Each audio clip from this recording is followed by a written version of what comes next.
takes a lot to know a man.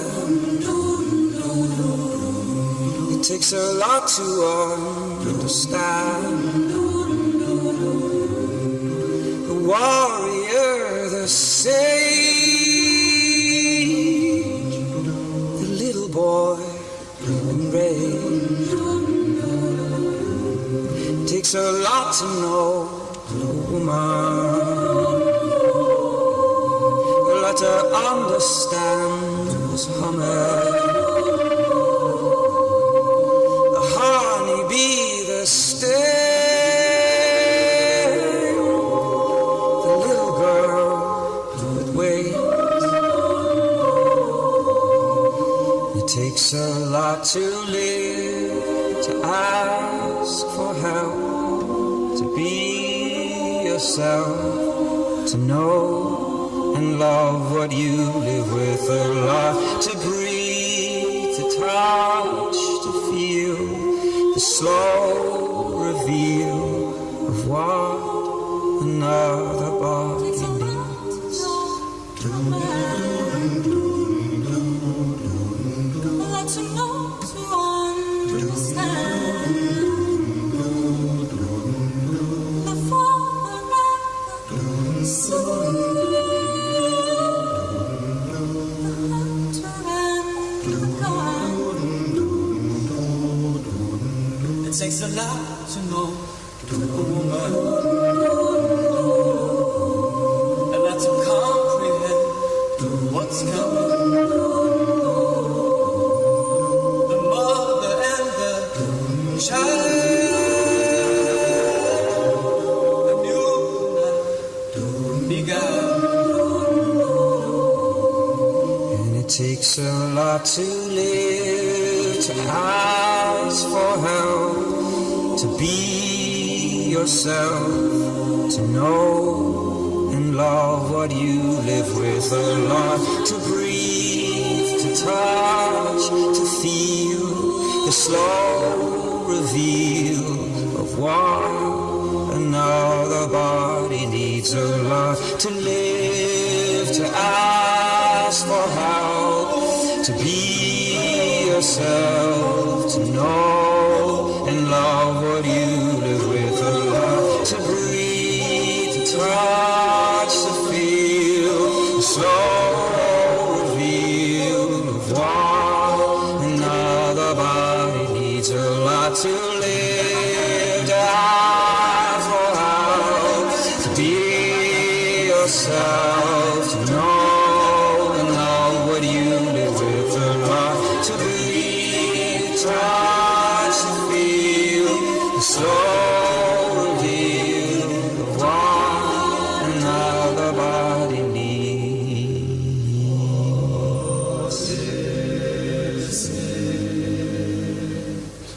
So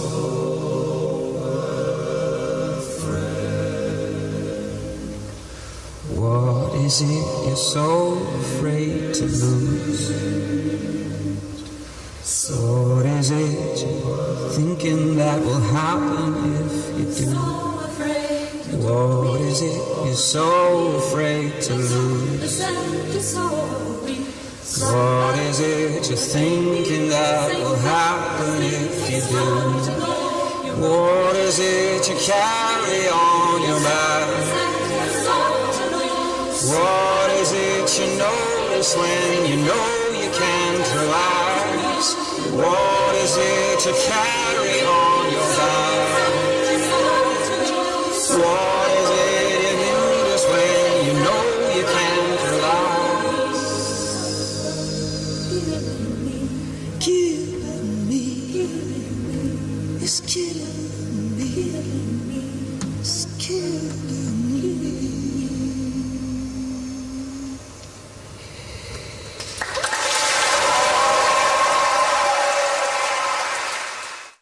Y ahora me ha salido.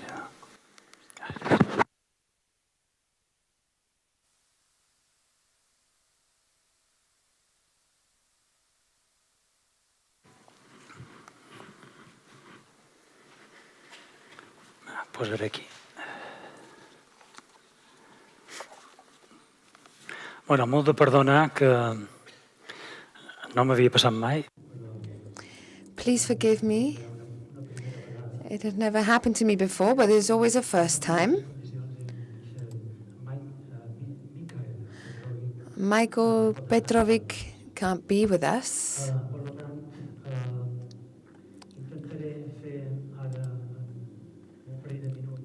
So I will try to do in a couple of minutes a summary of the key points of this man's work.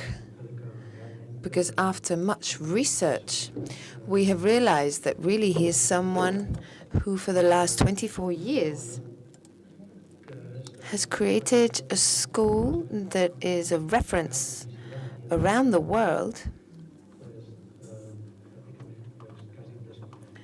And he's, in spite of that, almost unknown. His work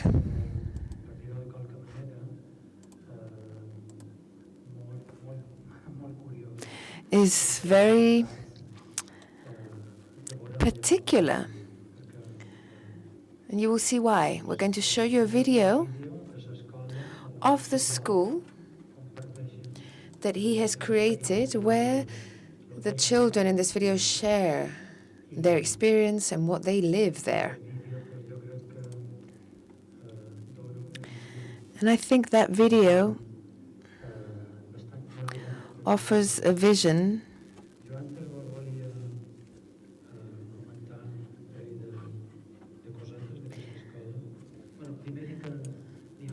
I wanted to say a couple of things about the school. Michal Petrovic is the founder and creator of the Lyceum School, which is a unique school that is on the coast of the Black Sea in the southeast of Russia. He's an academic from the Russian Academy. And he has developed a model in which his students are able to obtain accredited university degrees at the age of 15 to 17. The students are able to complete the curriculum of 11 years of schooling in just 2 years. It is a public school that is totally supported by the Russian Education Academy. And we think it's a great example that I wanted the Education Council of the Islands this example, because we need this kind of new education that we call holistic, or you can call it whatever you want. But at this time, it's time to create examples within the public school system, the state school system. The last year, I have met a few times with the Education Government Department, and they know that there are many experiences that are happening within different classrooms, that a lot of you are doing wonderful work in your classrooms, but what is needed is a whole school that is dedicated to this kind of learning. Because otherwise it's almost like just covering up holes. So in order to connect all the teachers who are doing things and all the schools that are doing things, and when I say things, I mean this kind of new education, we need the local government, who did do it with Ses Marjades school, the school in Sóller in the north of the island. Well, now it's up in the air because there's been some problems with the council, which I'm sure you're very much aware of here. Well, we need at least 3 or 4 state schools where the government gets involved 100% in order to start experimenting. The school day in this school starts at 5:30 in the morning and goes on till 9 in the evening. For the whole year, there's 300 children there, and there's a very long waiting list of people who would like to attend the school, people from all around the world. The kids don't go on holiday because they don't want to go on holiday. They want to be there. They want to stay there. They build houses, and in fact, they have built the school themselves without any teachers or technicians involved. What they do is when they find themselves, they face a problem, they call an architect or whoever, and they ask what the solution might be. And when they receive the information from the experts, they get together because they always work as groups, and that's one of the keys of this type of school, of this particular school. They work in teams of 12 to 14 kids. They get together, they talk about the solution that, say, the architect has given them, and then they realize most times that they have found they can come up with a better solution than the solution that the architect or expert has given. They also spend time in the day on singing, artisan work, martial arts, and other professional skills such as cooking. They do admin work. They write up their own textbooks. And in the evening, they spend some time, at least an hour, to reflect on what has happened during the day. What has happened within them, what has happened with their colleagues, and what is happening in the world as well. And so once a week, they actually analyze the best news items regarding politics, if there are any good news in politics. And they share this information, and they dedicate every week a few hours to what they feel is important to them regarding what is happening in the world. All of the school installations include study spaces, auditorium, admin office, the kitchens, the bathrooms have all been designed and built by the students themselves, which means that their hands are always busy. And when you see the school, you will see how special it is and how it's decorated. The kids themselves will explain this. The kids use intelligent smartphones in order to receive information, the latest information on the topics that they're working on. And they have no desire, no time to watch TV. This methodology for learning, its main principles are the systematization and integration of all subject matters. So the students learn to assimilate the essence of a subject, and they make connections between the different subjects and with the world. So how they see the world, and they have managed to understand or reach the understanding that everything is a system that is interconnected and that is complex. And this they have discovered the macrocosm within a small microcosm. And especially they have learned to see this unity, that everything is connected and everything is related. And to finish off, I'd like to mention they have 3 fundamental principles at the school.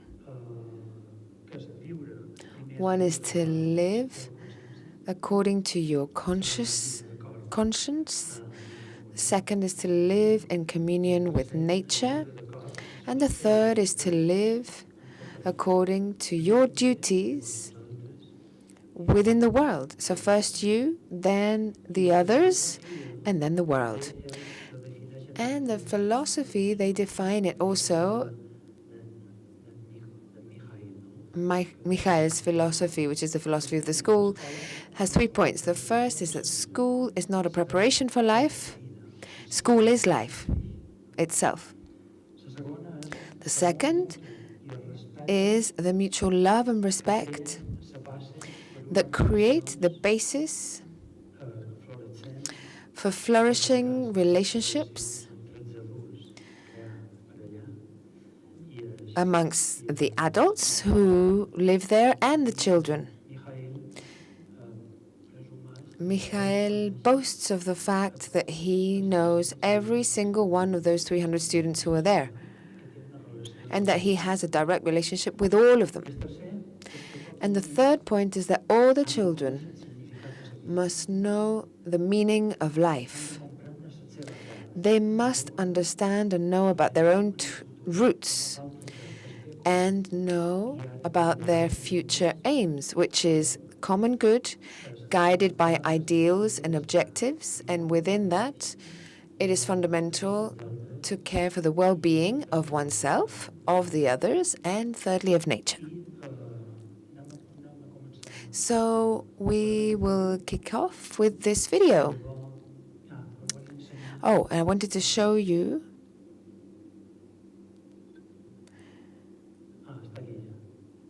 it's here already.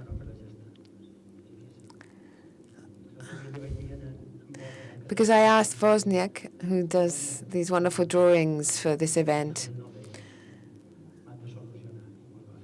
And so, since he heard that he wasn't coming, Wozniak made this drawing for us.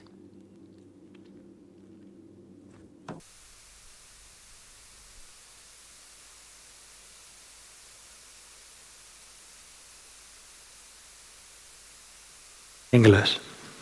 Està en anglès, poseu-vos, sí, és.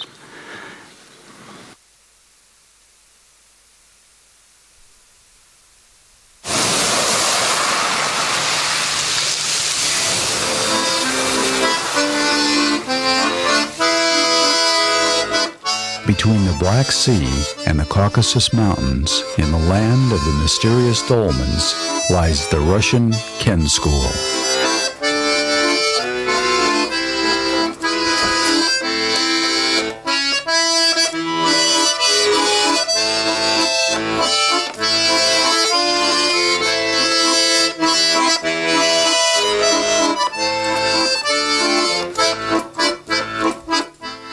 I'm Veronica.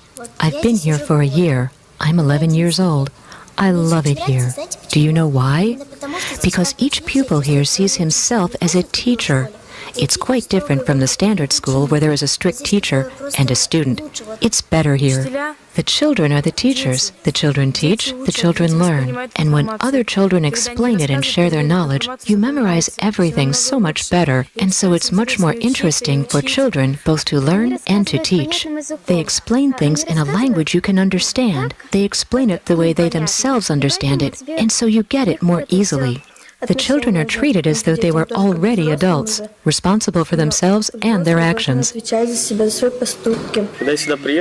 When I came here, I was amazed.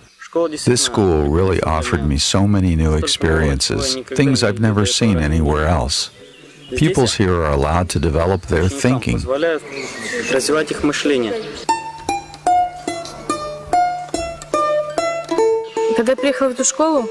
When I came to this school, I lost the fear of asking a question or admitting I don't know something. I can openly say, I do not know, because I know they will teach me that. The children here don't just think about living for themselves or their own interests. They care about nature, ecology, about our country, Russia. It feels as though everyone here is your brother or sister, and we're progressing together.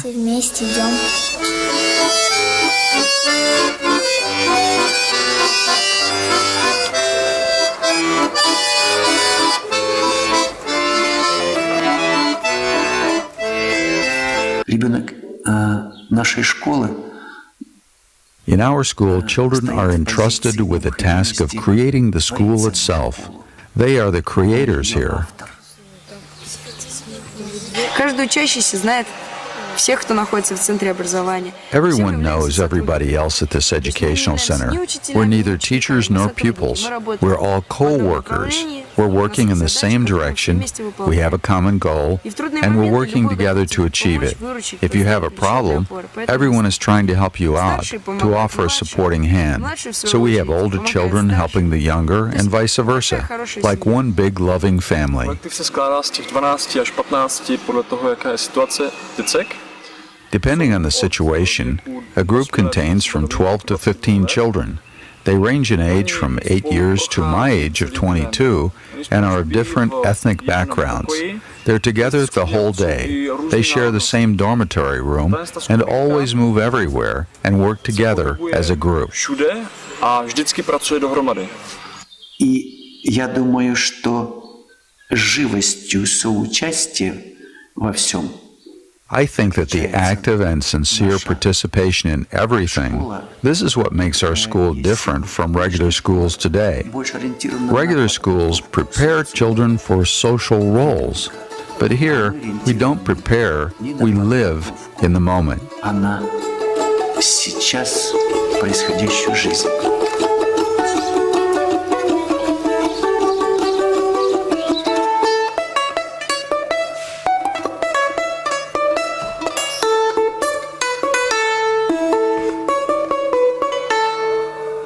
I also like it here because everybody absorbs a huge amount of information all at once. We take chemistry and cover it all. Then we take physics and cover it all. Not like in a regular school where you get information in disconnected bits and pieces, 45 minutes of physics, then 45 minutes of chemistry. Your mind gets mixed up and confused.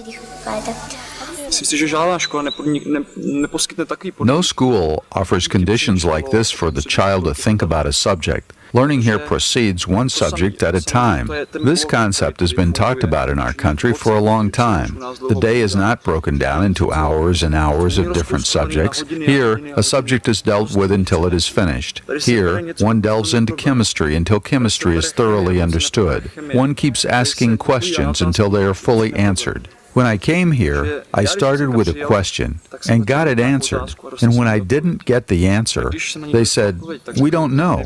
And that satisfied me. Somebody told me, "I don't know." A child told me, "I don't know." Then I had to find the answer to that question myself. I like the way that in this school, you don't have to learn things by rote. In a regular school, in a history class, for example, you learn a paragraph by heart, raise your hand, repeat what you just memorized, and get an A. But what's the point? All you've done is memorize it, and you'll forget it in 2 days. But here we integrate all information, create a holistic course, get an overview, and then dive into the very core of the subject to probe its deepest essence.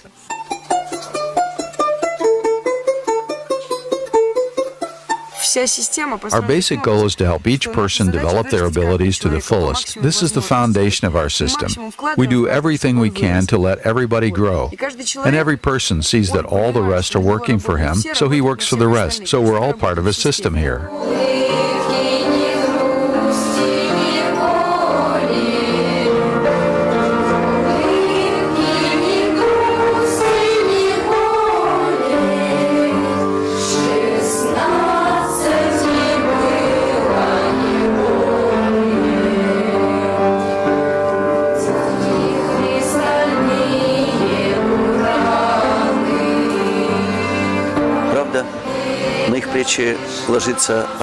It's true they become responsible for their own education. They themselves create the school and develop textbooks. They are in charge of the educational process, research and development, and provide for their own daily needs.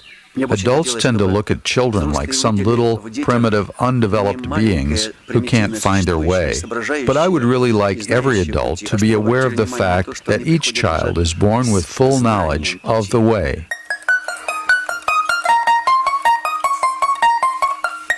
Мне 16 лет, в школе я нахожусь уже 2 года. I'm 16. I've been here for 2 years now. Every bit of this school has been built, decorated, created by children's hands. I now have advanced knowledge of how to build a house. I'm now better at drawing and, well, any field of knowledge. I've already completed the high school syllabus here with very good marks. I would not get such knowledge back home. Закончил очень хорошо. То есть таких знаний я бы вот дома у себя бы в принципе не обрел бы. Я когда сюда приехала, when I came here, I couldn't do anything. I didn't even know how to hold a spatula in my hand. But when we were doing renovations, there was no discrimination. If I didn't know something, it didn't mean I wouldn't do it. Everybody made an effort to teach me and show me how. You learn to be in charge of developing your own abilities. See these walls? Some of the designs I painted myself. Všechny ty prostory, všechny budovy,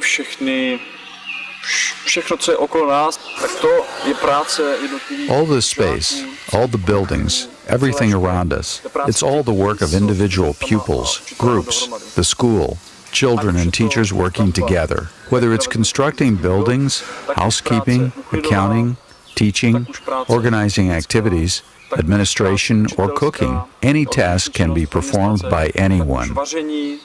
All the children, whether they are 8 or 15 years old, participate in this process.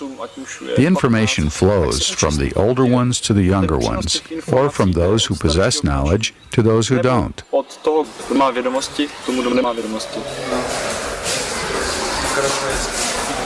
Мы стараемся делать все, чтобы в школу шли талантливые дети. We do all we can to attract talented children to the school. But I should state my feelings on that.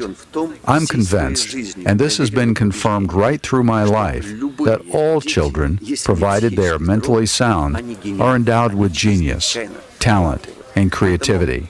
That's why we don't test their IQ. It's important to see that as long as a child's heart is open, he's a genius. So to awaken his genius, you need to open his heart. Remove complexes, tension, and fear. Once these are removed, then we see before us a genius who is already on his right path. Перед нами гений, который уже начал свой путь.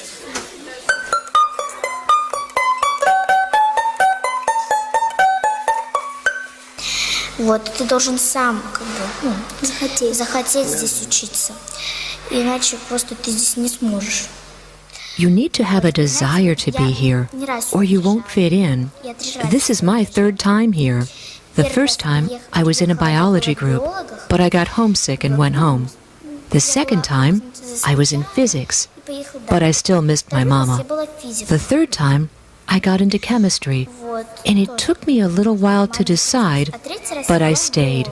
So it's my third try, and here I am. Третий раз.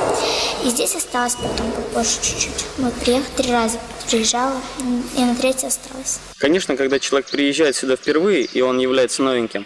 Of course, when someone comes here for the very first time, when you're brand new to the school, it's hard to take it all in, all at once. The diversity you're faced with is overwhelming. So at first, you might feel lost. Some hardy souls join in right off, but others need time to adapt. It took me a while to fit in. In the beginning, it all seemed so challenging for me. Martial arts, dancing, even just thinking on my own.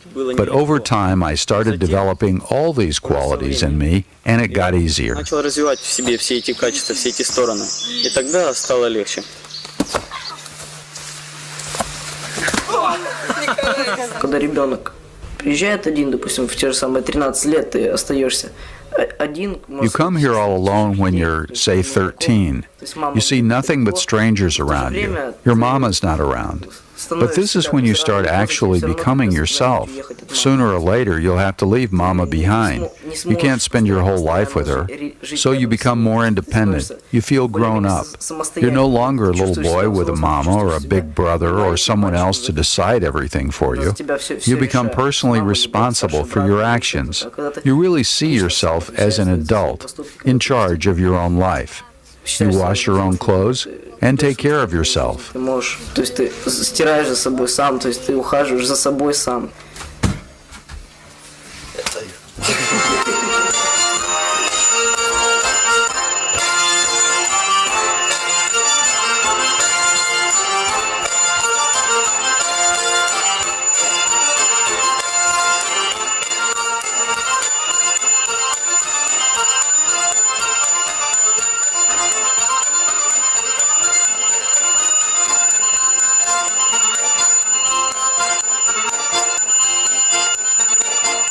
среднюю школу, как бы 11 класс я закончил через 2 года.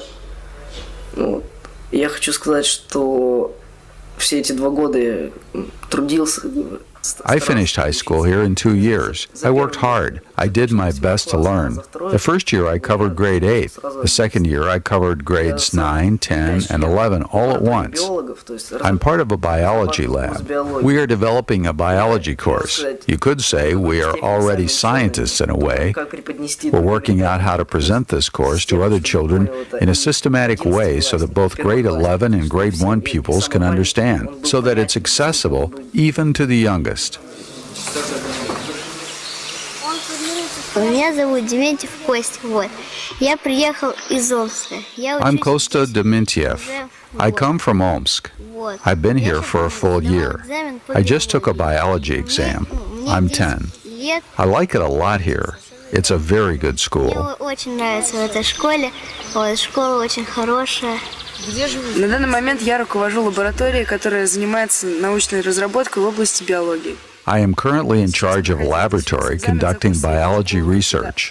We just had here an exam for the entire high school biology curriculum, equivalent to 11 years of learning. Our educational system allows a child to absorb the huge amount of information from the school syllabus in a very short period of time.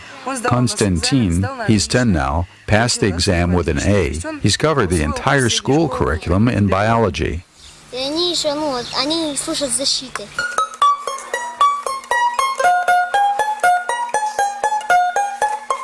Уникальность нашей системы образования в том, что мы можем действительно за год дать курс средней школы. Our educational system is so unique, we can cover the whole 11-year school curriculum in 1 year. We have quite a few cases like that, but every child should progress at his own speed, and it doesn't matter whether he finishes in 1, 2, 3, or 4 years. The inner growth over that time period is what matters the most. Our experience shows that if a child experiences a dramatic moral and spiritual growth within, he will have no problems mastering any scholarly subject. Наша учебная система сводится к тому, Our educational system boils down to an attempt to merge all knowledge into a holistic perception of space. We encourage a child to think in terms of the universe, not just on the scale of an individual separate from everything else. His thought should encompass the whole system, as great as creation itself. That is, the universe. That's it in a nutshell. Это самое главное, когда в итоге образования ребенок ставит новый вопрос. The greatest achievement of education is when the child asks either of himself, people, or adults a brand new question and then answers it himself, when he comes up with new thoughts, with knowledge not yet discovered by the grown-ups.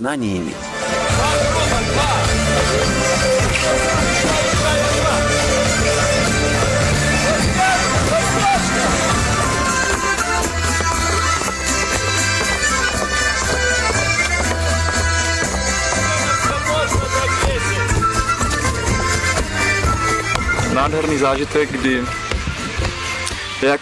bylo to teď mimo trošku hodinu, ale už to bylo po hodině. I had a beautiful experience regarding a biology class. We were studying cell division. A boy named Dima was seated next to me, around 12 years old. I was interested in the subject. I'd already delved into it at university, but at the time I had not understood this topic fully.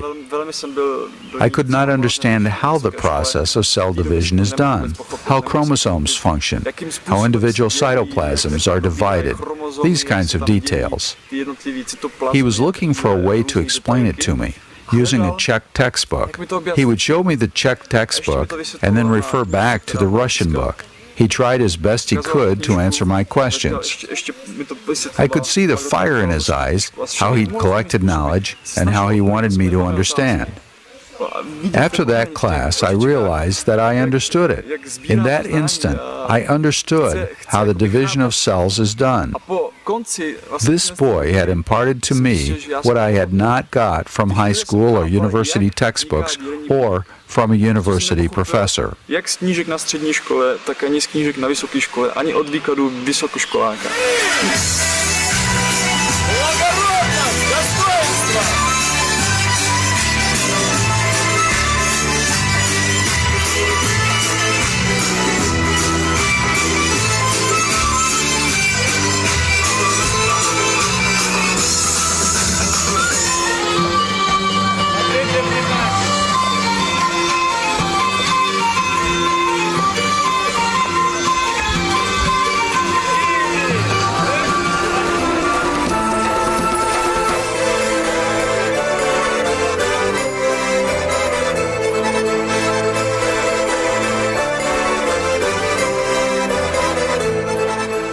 как здесь развиваются дети, они здесь развиваются очень разносторонне. Children's development here is very multifaceted.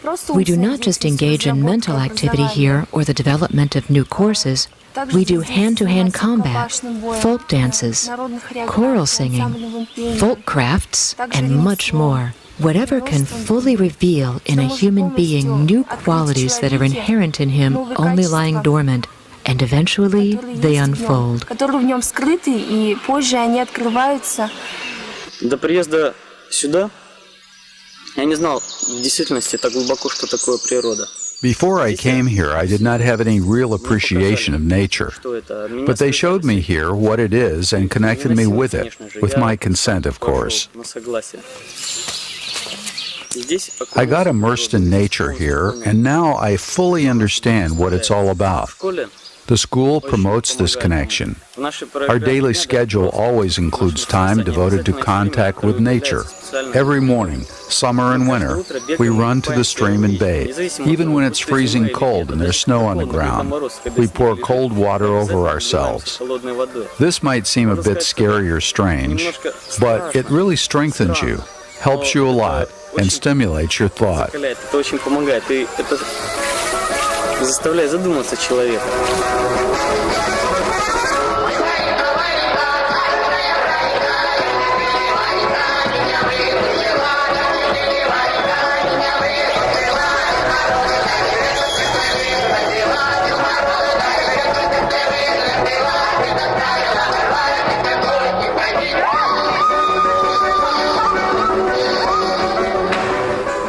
Знаете, что я заметила? Смотрите, вот дома постоянно хочется полежать, поотдыхать, поиграть. Do you know what I've noticed? At home, you just loll about, do nothing, or play. And here, well, if you do nothing for more than 10 minutes, you get so bored you can't stand it. True, you know, I see someone washing the floor, and I can't just sit and watch. I get an inner urge to wash the floor with her. Now I can't even imagine how back home I used to find excuses not to help around the house. When I go home on a visit, I have no interest in the TV. Textbooks are more interesting. I just sit down, open a book, and study, all by myself. I just can't get by without studying.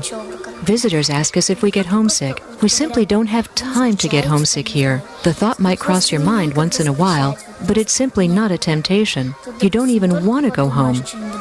Тут даже просто не хочется, не знаю. Вот, и вот домой вообще не хочется. Нет, тут, вот знаете, тут даже летом интереснее, чем зимой. Летом... In the summer, it's even more interesting here than in the winter. In the summer, we undertake new projects, go to orchards, pick strawberries, cherries, apples, peaches. That's interesting, too.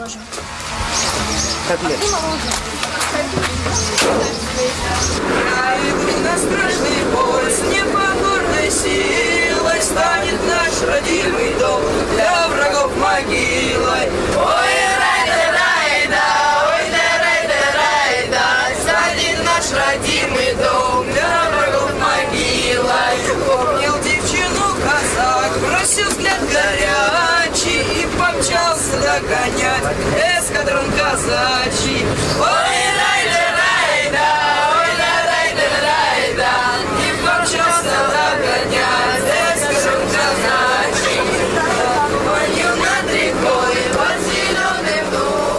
В конце дня мы собираемся на осмысление того, как прошел день, для того, чтобы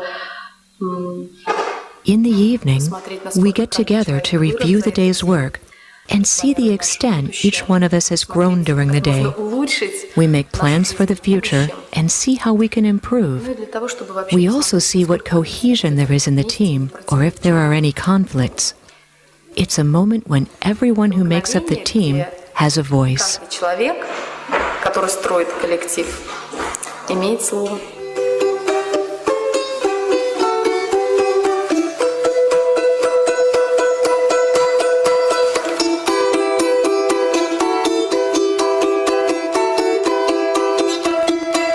Мне бы очень хотелось, чтобы вы обратили внимание на то, что человек – производитель высшей ценности, мысли. Just think about it. Man produces the highest good, that is, thought. And mind you, thought is not information itself. It is the quality of information. Instead of stuffing a child's head with information, we must teach him to recombine information in such a way as will improve the quality of life.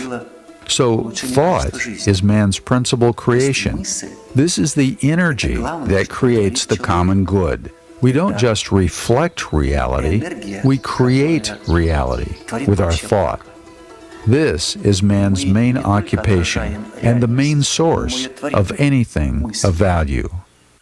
Это и есть главная деятельность человека и главное производство его ценностей.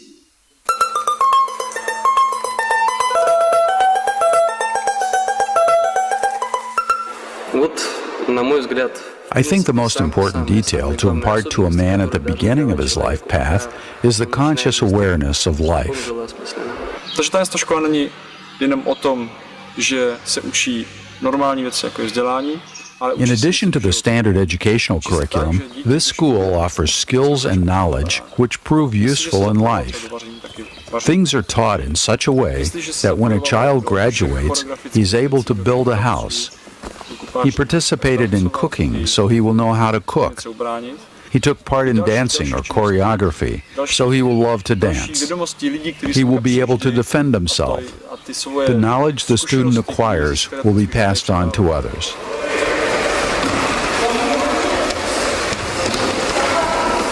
Я стала по-иначе видеть мир. I've got a different perception of the world now. I see every blade of grass as a living being. Of course, I knew that before, but it wasn't important to me the way it is now. I now realize that absolutely everything around us, including me standing here, breathing this air, and all these trees around me, it's all part of one world, of one whole. Одного целостного мира, который мы составляем. Еще хотел бы сказать, что здесь ребенок действительно получает духовное образование. I'd like to add that a child receives spiritual education here. He sees that he can influence his own destiny and that of the others. It's something he creates himself.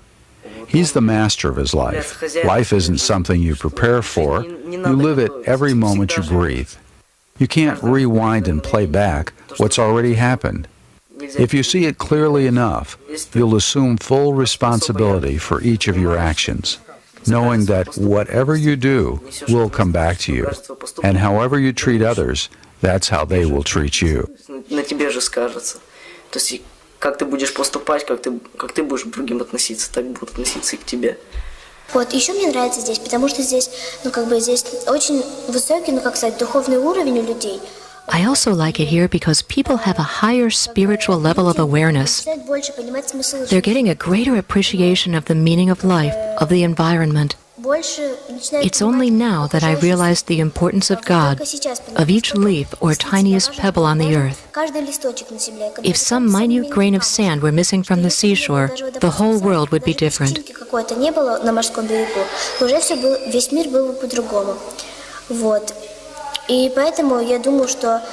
And so this school is a true revelation for humanity. This school is a beginning for humanity's future. I think there will soon be many schools like this one, and all children will go to these schools.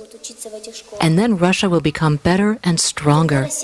And then you'll have such schools in other countries as well. Can you imagine just how strong and lasting peace can be then? Simply marvelous.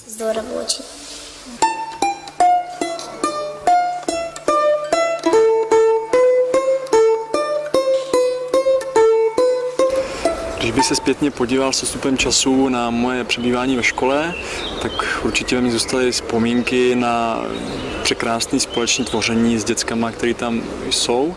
When I look back on my time at the school, I certainly have beautiful memories of working together with the children here. My only reservation was that the children didn't have any free time or individual space to allow them to explore their own creativity. The children are united by a single overall vision.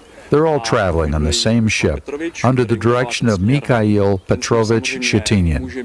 This direction may not, of course, be perfect, or it may not be to everybody's liking. Any good, creative, and expedient work requires considerable discipline and obedience. As for national pride, Russians' reverence for their homeland is quite different from that of the Czech people.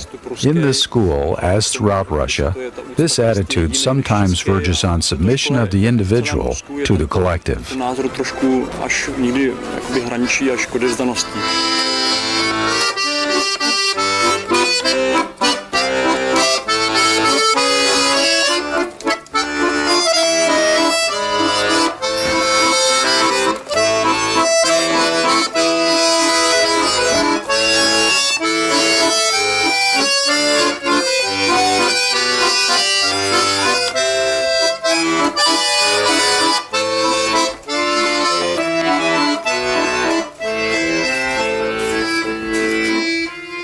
The Russian Kin School in Tekos has been providing elementary, high school, and university education for 13 years now. While it may have its shortcomings, it is first and foremost a great inspiration.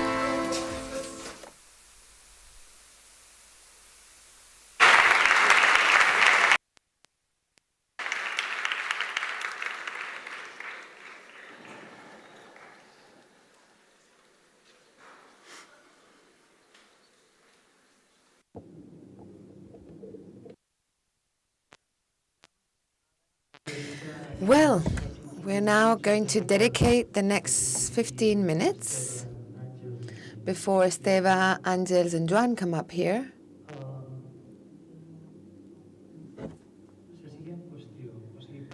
To the following question. Why in the schools here on the island is there not a debate about the reality of what is happening here in Mallorca?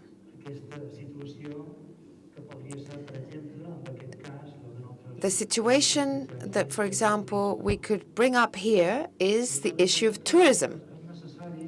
So I think that it's necessary for this debate to happen, not just between young people, but at home with the families, in the schools with the teachers. The reality of what happens day by day should be present in school. So, for example, the issue of tourism. Most of the people here in Mallorca have this vision that is very positive of tourism. And there are other people who feel that this tourism has caused consequences and damages. So it's not about criminalizing tourism.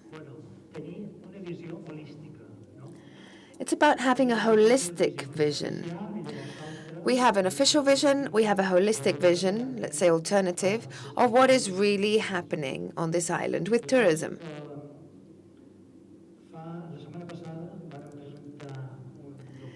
Last week, a documentary was presented that's called Damages and Consequences of Tourism on Our Islands.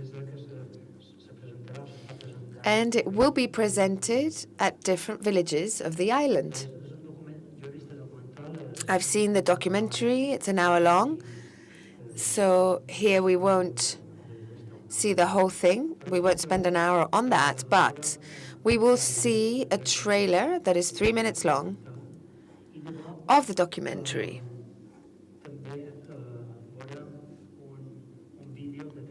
And we will also see a 3-minute video from Polly Higgins, who I think I talked to you about her last year.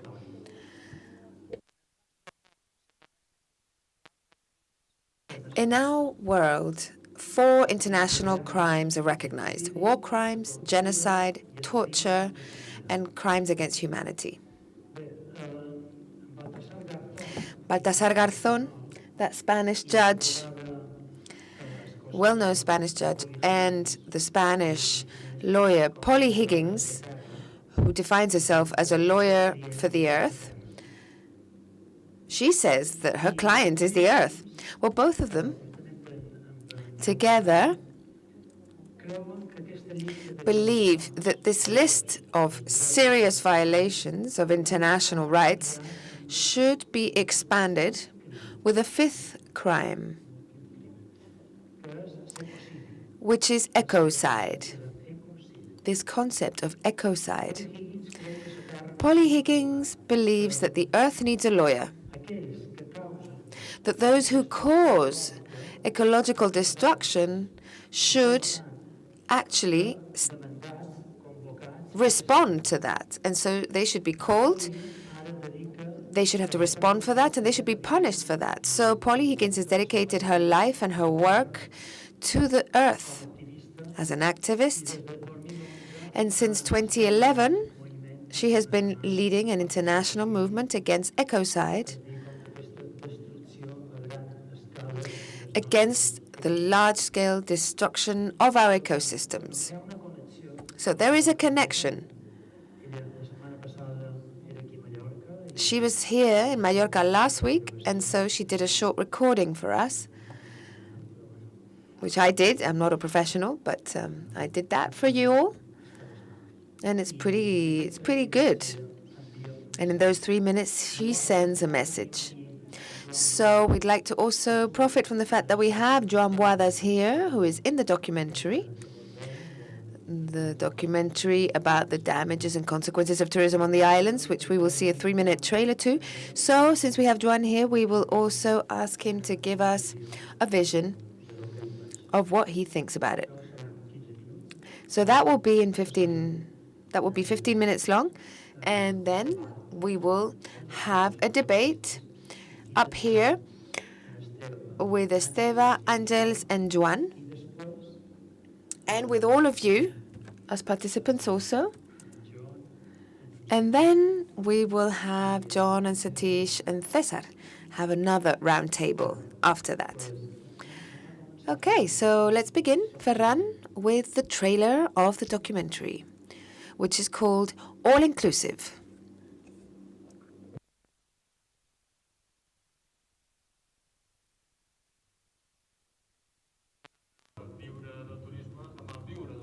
We've gone from living off tourism to living badly off tourism. Talking about sustainability within tourism is almost a utopia when it's not a direct attack to the intelligence of the people who live here. We have never been questioned about the logic of tourism policy. It has become the land of great hoteliers. We're constantly beating all the records, but workers still earn the same. How can it be that we receive all this money for 60 years, and how can people not be rich? If everything, all the eggs are in one basket of one sector, then we are condemned to absolute weakness. We receive hordes of tourists here who consume, and this cannot go on. It's an illusion. This has really gotten out of hand. We cannot allow these kids, this spoiled kids, to be a constant attack against tourism.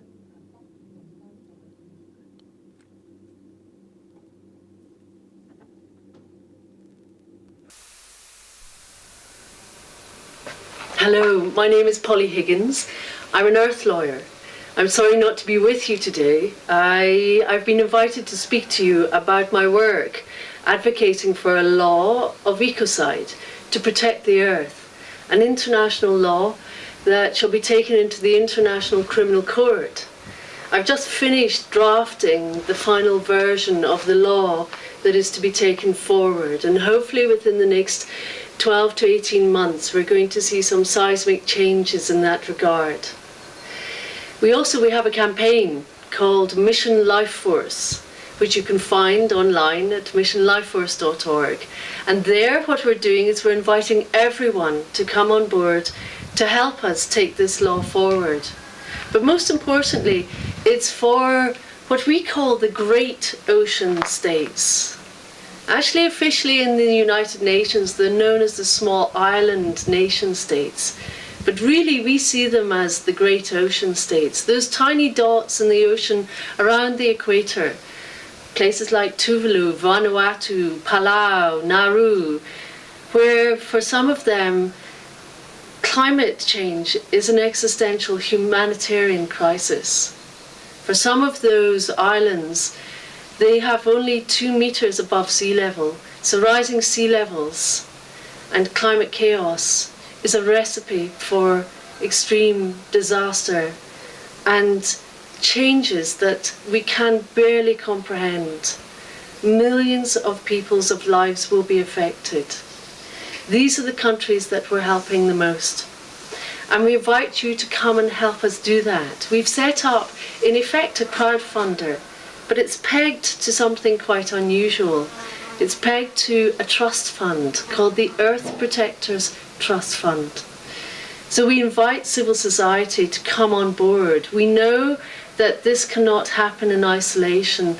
The smallest countries in the world are taking on the carbon majors, the largest companies and states, to say, please stand up and protect us against escalating climate change.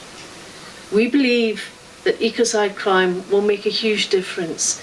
It will literally save hundreds of millions of lives. That's why we've called it Mission Life Force. We have a Spanish website, Facebook page, Protectores de la Tierra. Please join us. And go onto the website, missionlifeforce.org. You can click to read it in Spanish there as well. And join us as an Earth Protector in Law. Help share it, help take this forward. Because this is about our legacy. A legacy for a more beautiful world. As my friend Charles Eisenstein says, a more beautiful world that our hearts know is possible. Thank you and go well.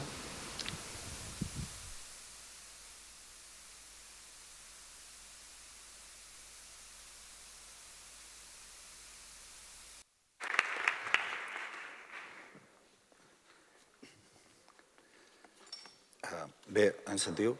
Bona tarda. Venc aquí en qualitat, com heu sentit. Good afternoon. I've come here as a brainless, spoiled child, as the documentary mentions. And the reason why I'm here is because I would like the whole educational system collective to think about this topic, which is not on the curriculum, which is tourism. You can go from childhood to your deathbed in this island, living tourism as an economic, human factor. That is a miracle because we have a wonderful place to visit, and that is unquestionable. So in this documentary that was done in a very interesting way, I think micro-funding or micro-sponsoring is very interesting. Many people contributed with some money so that we could tell a story in a different way. In this documentary, there are many different voices. There are even voices that talk about spoiled brats. And what we try to do in this documentary is to shed light on something that is perceived as a myth. And we need to move from the myth to reality. Are we a tourist society? Yes. It is good or bad? Well, we need to assess that. There's a philosopher, Josep Maria Esquirol, who says something that I love. Evil is silent. So we need to raise our voices. We need to reflect together, because if we want to do things right, we need to express ideas. Many people contributed to this documentary to a greater or lesser extent. And it helps students and teachers to reflect. So if we are a tourist destination, obviously we are an obvious tourist destination, why are not richer? Why are not richer than 70 years ago? At the beginning of the millennium, the Balearic Islands was the third region in terms of richness, and we are on the 15th position now. Aragon and Rioja, where they don't have any tourism, they're richer than we are. And this is something that is not debated in economy and classes, in social courses. And I think this is a relevant question now. Education for life needs to be connected to reality. And school has an impact in children's daily lives. Another question that is posed in the documentary is as follows. What is happening is natural? Is this natural? This ever-growing tourism, is it natural, or is it something that depends on an analysis, on history? And we have had a democracy since 1977, but the people who profited from this sector, this is a sector that was founded during Francoism, during the dictatorship, and things haven't changed that much in the Balearic Islands since before. And our wealth is based on cement, on plains, and this doesn't improve natural resources. This hasn't improved people labor conditions and how people live. No, that hasn't improved. And we are even seeing how our democracy is being undermined, and we are seeing how democracy is an under-democracy or an affected democracy. Some people use our islands as if these were an open-air mine. When we talk about capitalism, there are some things that are taboo, like, for example, the fact that 1% of the humanity is living at the expense of the remaining 99%. So this sector should be questioned. And we have to say that many people here made a lot of money without benefiting society at all, without society being better. People have lost their life quality, and people have been seeing how their income has been decreasing. There's another topic that I think we should address and that we could pose in or address in our classes. What can we do? Why aren't things changing? And what we are seeing implicitly in this documentary is that we shouldn't expect miracles. We cannot expect politicians and businesses to change things by themselves. We need to put an end to this silence. We need to break the silence. We need to create a public forum, a discussion, an area for debate in the community and in schools to see why this tourism, this volume of tourism, this tourist totalitarianism, where is this taking us?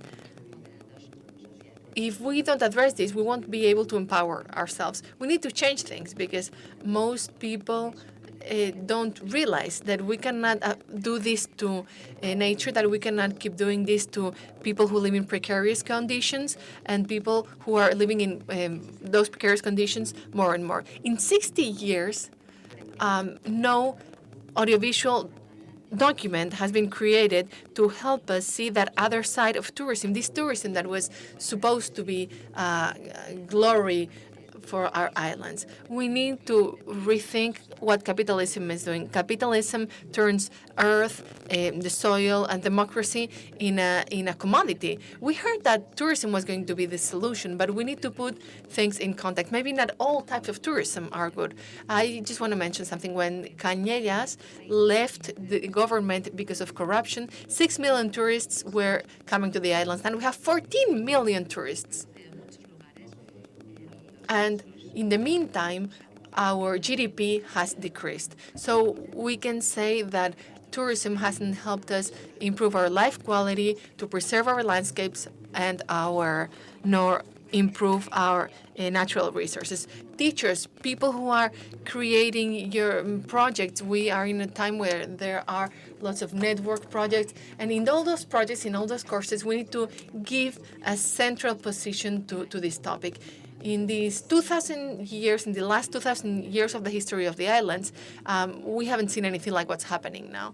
And we need to address this in our classes. There are many people who have been fighting for this and who are working in this field in the islands. There are many teachers here. Many of us here want a radical change. As Guillem was saying, we need radical changes in the educational system so that the educational system is open to the outside, to the reality. all the good things in the Balearic Islands are being destroyed, and all this is not offering any benefits to the society.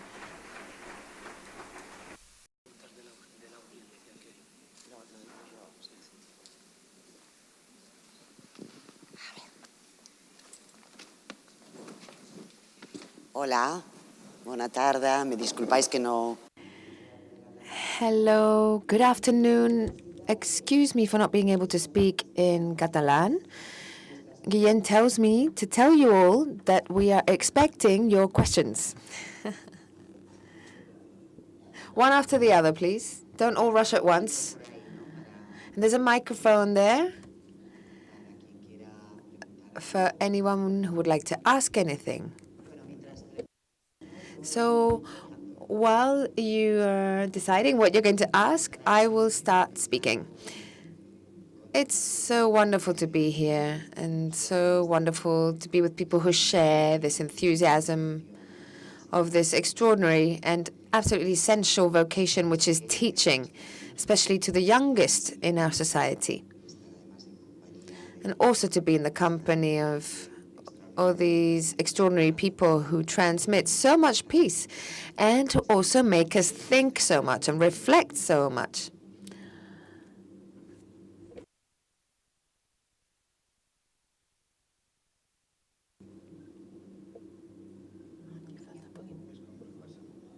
This is like a regular classroom where no one wants to ask a question and break the ice. You want the teachers to solve the problems and answer the questions. Hello, everyone. I'm going to break the ice, connecting with what we experienced last year. I remember as well that somebody asked Teresa Forcadas at which point we have lost paradise. Listening to John Jandai, who comes from Thailand, who talks about paradise on earth or heaven on earth, I've made a connection that I would like to share with you. Teresa said that heaven had been lost when we started to want to control everything and to no longer open up to a channel or a current of wisdom and inspiration, which we have been addressing today as well. I think that this year some very interesting keys have been given to us to be able to understand better what our mission is, which is to open up more to that source of knowledge and wisdom and be teachers of our own, of ourselves, as some of the kids said this morning. So I'm very thankful for having made a connection there in my thoughts regarding our role on the land, our role with what is happening to the land, such as what is going on with tourism on the Balearics, and how that is taking away space and courage from us to live life in this paradise as it should be.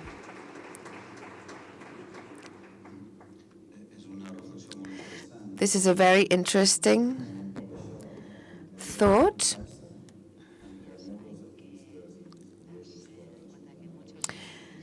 We need to realize that many activists and experts that appear in this documentary launched the initiative about a year and a half ago called Without Limits, There Is No Future. That was what it was called. We don't need to control everything, but there is a moment on the planet and on the island where we need to know the limits of things. Of course, we can let the forces of evil who put cement down, of course they can still be there, but we need to relearn how to limit ourselves. And that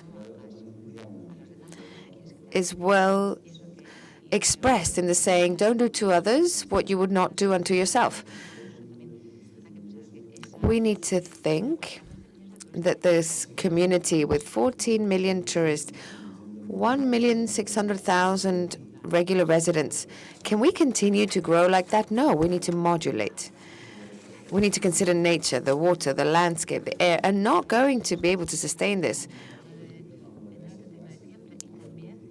there are people living on the island all year round as well who need to be taken into account. And so, such as in the classic Greece, the people who live here should be consulted about how we want to live. It is a moral, collective question.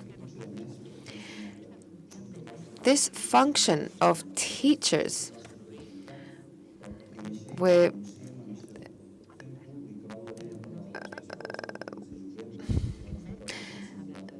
let's be aware that it's important and necessary to talk about all of this. What is at risk is our collective moral, physical living. If we talk about these things, if we're able to raise this debate, then, as Pablo Freire was saying at the time of the poor Brazil, basic education is to rediscover limits, to teach about limits, to have this social debate with other teachers and with children, and to really achieve a practical democratic practice that we have not yet achieved in this land.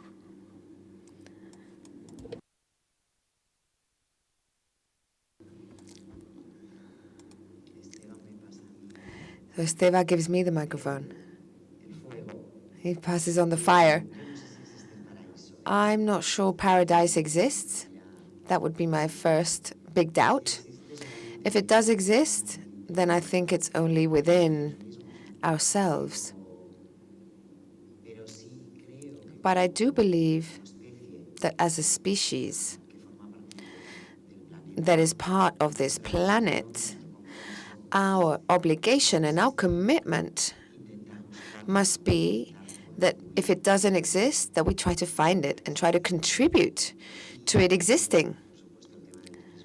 The issue of tourism, of course, is fundamental, and I think it's an issue that requires a lot of debate. And for me, it's a very thorny topic as well. I come from a place in the north of Spain where it's not quite like this, but something similar has happened.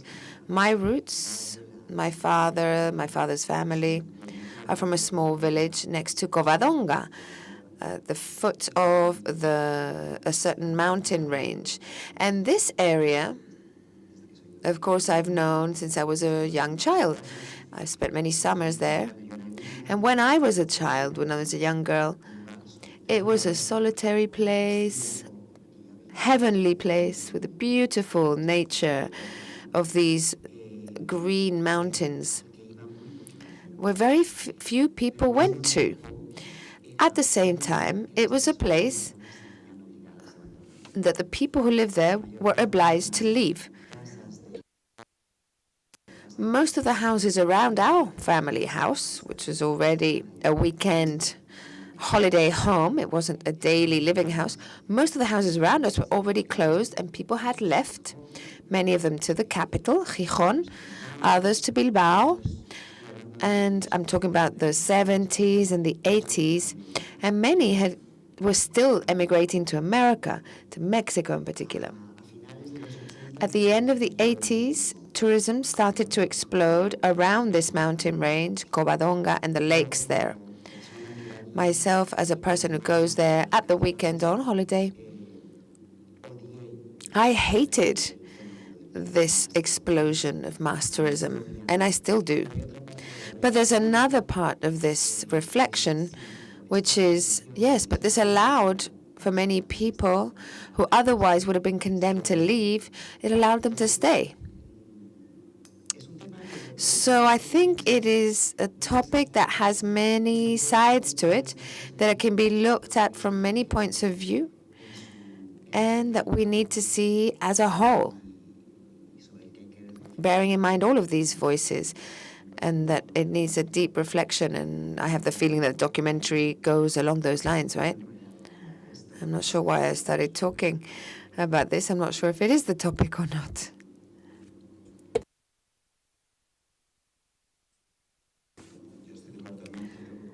I agree with Angeles, but I think it's a case of proportion. We have 14 million tourists a year in the Balearics and 1.1 million inhabitants.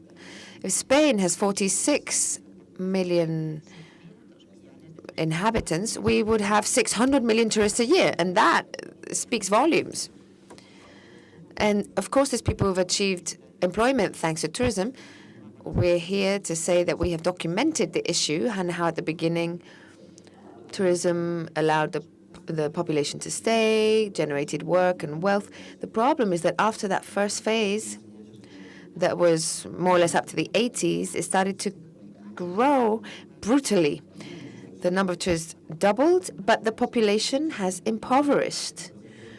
And I will close the topic because we could talk about this for ages, but really in the Balearics we've had a demographic growth that has been higher than the whole of the Maghreb, the north of Africa.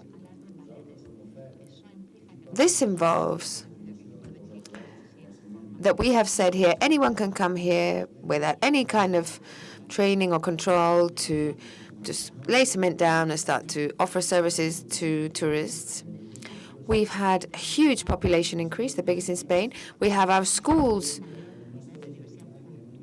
where we have the biggest cultural and linguistic diversity in Spain. And people don't come here because it's sunny. People come here to live because they want to sell beers or cokes, or they want to lay out cement. In Barcelona or Sevilla, it's different.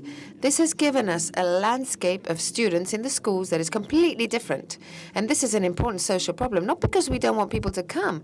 It's because we need to be aware that this is where there is the most diversity in the whole of the Spanish state due to this economic model that is completely out of hand. And I mean, look at the Palma airport or the Ibiza Menorca airports. They're growing as if there was no tomorrow. Where does that take us? 20 million tourists? 25? This is unsustainable. So we need to modulate. We need to make things proportionate. We need to be rational about these things. Is it interesting then, this tourism? From the 80s onwards, we've been losing income. We've been losing water. The cost of homes for the local population is just impossible for people to pay. So we need to underline the fact that people live here, pay their taxes, live here, can vote, start to demand that the public powers that be, that the local councils and governments supervise all of this. We need to get back into a certain control in the economic activity and also in education. People are having to pay more and more. People can't find homes, can't find public services. The public services are really at an extreme state. But whoever governs, nothing changes. So this public supervision and democracy, we need to exercise it. And so there we will go into what John Jandai was saying. We need to educate ourselves to liberate the people. And it seems natural, it sounds natural, but we need to realize that there is something here that is disproportionate and that benefits a very small percentage of the population. The documentary also talks about interesting things, and I will leave it at that. Talking about tax havens. There's a lot of money here, but somehow the money is escaping through the tax havens. There's an economic bubble. A lot of money is made here, but actually the money is made through financial traffic through these tax havens. These are companies that we all know very well, international companies like Barceló, Sol Meliá, these hotels. Their business is not the tourists. Their business is the money that they make. They traffic with it through those tax havens where no tax is paid. And so this is money that does not go to pay teachers, doctors, centers for adults, public spaces for children in care, all of this. We're just really burning the base of our well-being.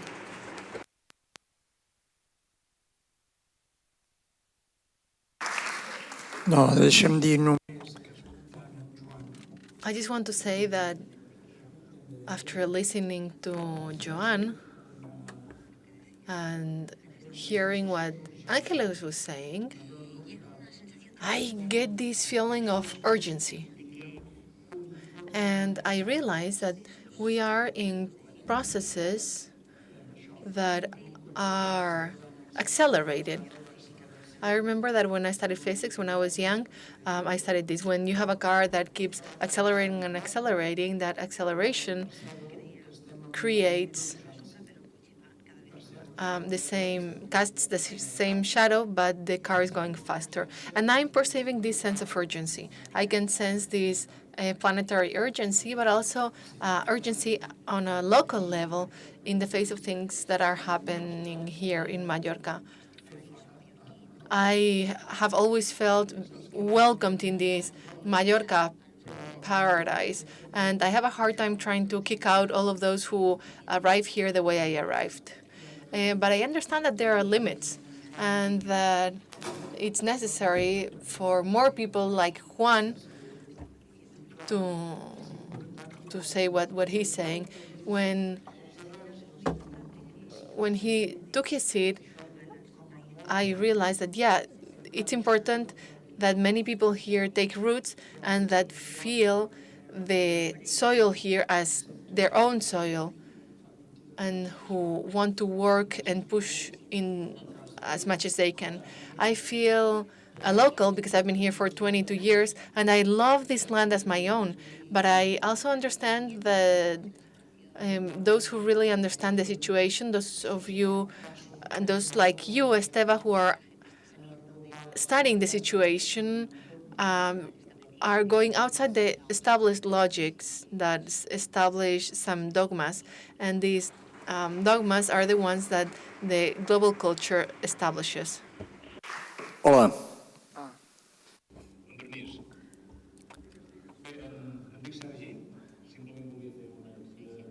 Hi, my name is Sergi, and I would like to make a small contribution to complement what you're saying.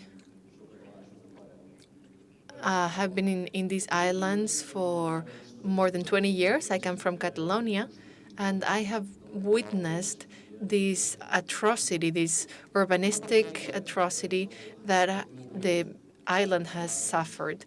And not that long ago, in 2008, we stopped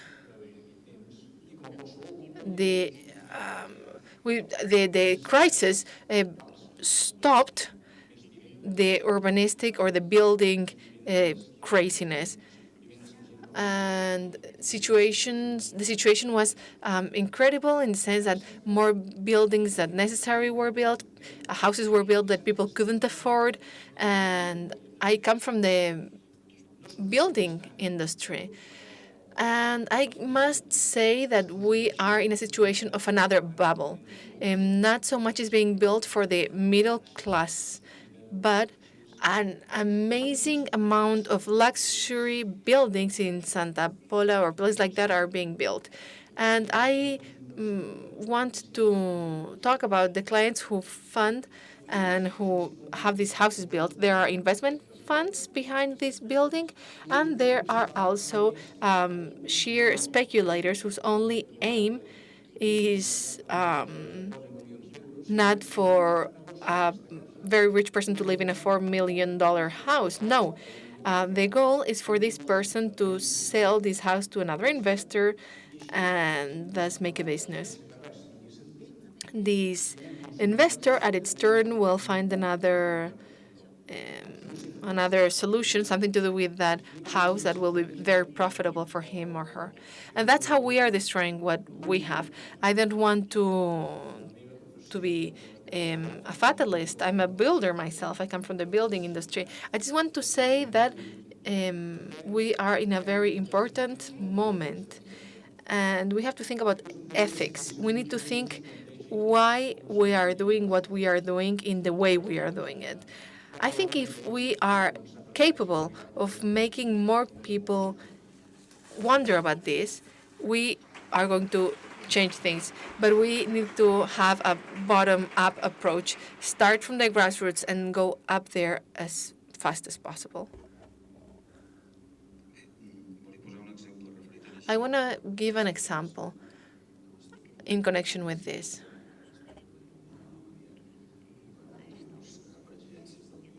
I work in a school that it's called Prince of Girona, and I'm a coordinator of projects in first year middle grade school.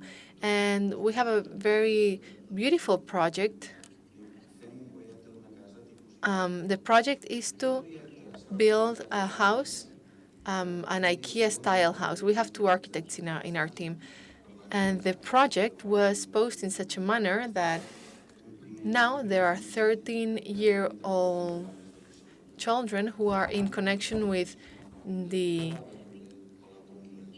platform, with an urbanistic platform here, and they are finding out how much it costs to maintain a house in Barcelona, what there is out there in the market, and that way they'll end up building a model house in Barcelona. And that's how young people will understand the logic behind things. All these trends are nothing but trends. And what matters, as we say in the documentary, is for the public power to regain control over the situation. There are many houses in this land under the name of companies that are headquarters in tax havens. So the money doesn't benefit this territory, those taxes, and our resources are being depleted. So there should be some control in favor of social redistribution. That favors who? Well, think of your students. Your students are sons and daughters of migrants. At this moment, in the Balearic Islands, anyone who studies needs to leave the islands. We have retired people whose pensions are not enough, and we see university students who need to leave. In the documentary, well, you as teacher, maybe you could use, as teachers, you could use the documentary to help your students understand the reality that we live in. Inhabitants are seeing how their capacity to enjoy their land is decreasing, and then there are companies who are taking everything from the land without contributing to the public good. This is happening in Catalonia too. Catalonia is an industrial country that is starting to copy the model of the Balearic Islands. It seems like Spain and Catalonia want to follow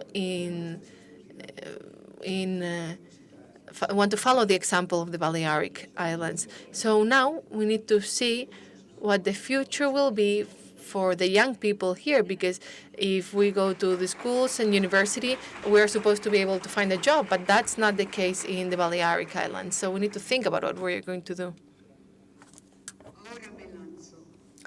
Okay. I want to talk now. I have been wanting to talk since this morning, but I didn't dare. But now I am going to pose my questions.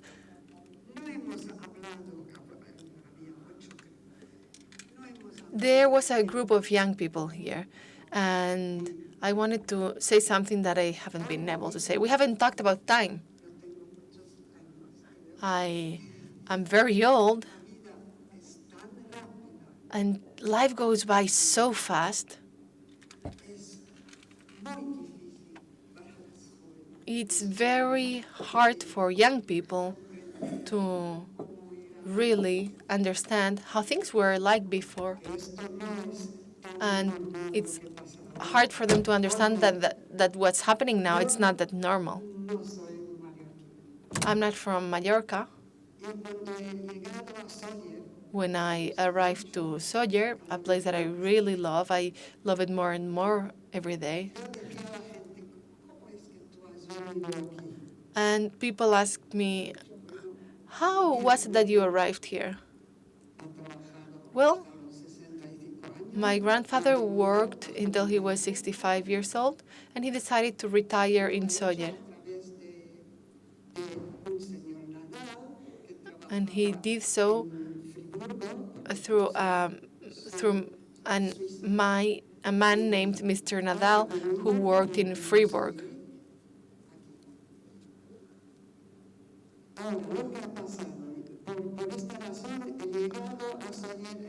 So that's how I arrived in Sawyer at the beginning of the 50s. I arrived in Sawyer in 1952 for the first time. And when I think about everything that has happened since then and until now, it's very difficult to imagine. If I hadn't experienced the situation by myself, I could have never conceived it.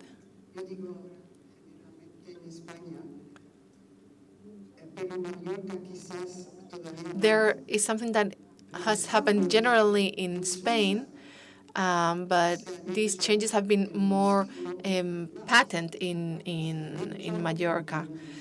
Things that took more than a century to happen in Switzerland happened in less than 50 years here in Spain. This is one of the root causes of all the problems.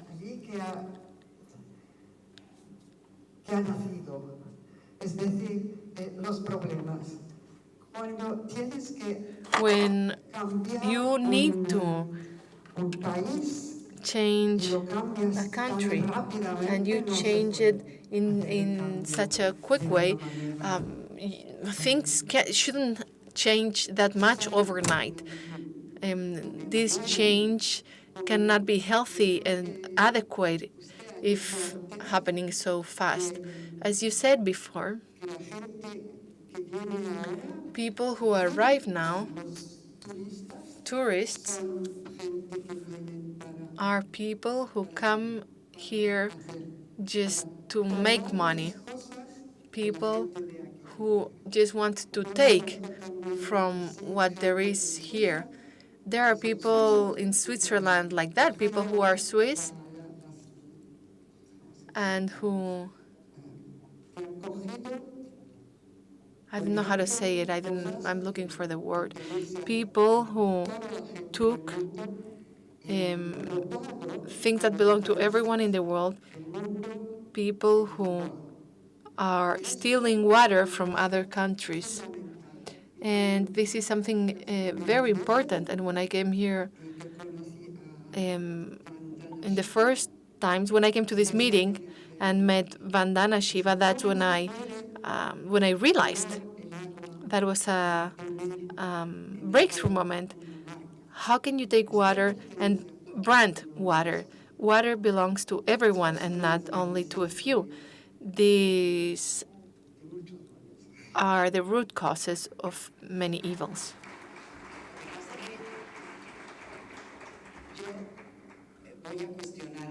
I am going to make questions out loud. I'm going to talk about tourism. It's something that I'm concerned about and I'm interested in. I have been fortunate. It is like the replicant in Blade Runner. I feel like the replicant in Blade Runner. I'm 60 years old. I have been the privileged of seeing things that will never be seen again. The Victory of Samothrace in the Louvre Museum, not surrounded by anyone. The Acropolis in Athens without any visitors, or the pyramids without anyone around me, or Teotihuacan, temples in Teotihuacan in Mexico. No one will ever see those monuments surrounded by silence with the quietness that I visited those monuments in the 80s and 90s. I traveled a lot before mass tourism happened. I loathe mass tourism, but ethically. My question is as follows. Who am I to tell anyone whether they can or can't travel? Who and on behalf of whom are we going to tell people you don't have the right to go to Mallorca or to the lakes in Covadonga that I really love because that's where my roots are, or to visit the Sixtine Chapel. Like on whose behalf, in the name of whom can we say that? I don't have an answer to this. Mass tourism, it's a phenomenon that is devastating spaces, places, moments, resources, sounds, silences, quietness, etc., etc., etc. But how can we solve this problem? Because who decides who can and who can't travel? That's something that I wonder, and I don't have an answer for it.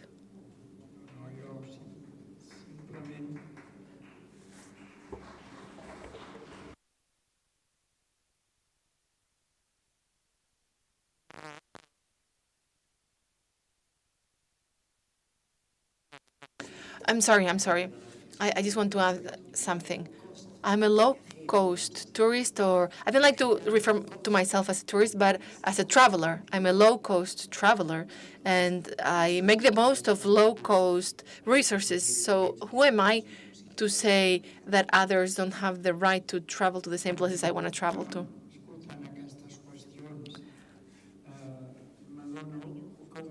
I'm listening to all these issues, and I realize more and more that we are in the face of a conflict before different rights.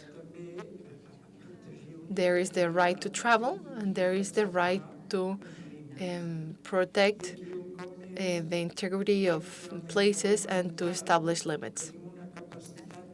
And once again, I think we need to be creative and find for new solutions, because life is not black or white. So it's necessary to see what different types of grace we can use. I would also say that I'm a low-cost traveler. I go to Barcelona, I go here and there, but I must accept that if we go on like this, there's no future. So either we get creative and look for solutions and establish limits, whatever those are.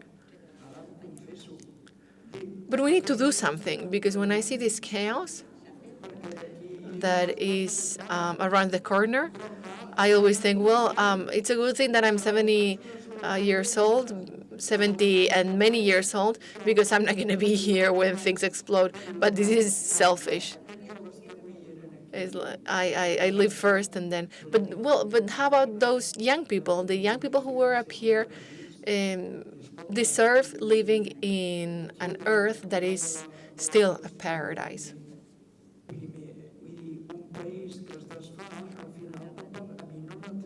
Someone was talking about self-esteem, because it's true that when you see that the country is crumbling, that's not attractive. Places that are being devastated are not attractive. And your land still has many things that are very attractive, and you have to defend them. How to do it? Well, that's up to you. People from Mallorca are very creative and very intelligent, so I really, I'm confident on the fact that you will find solutions.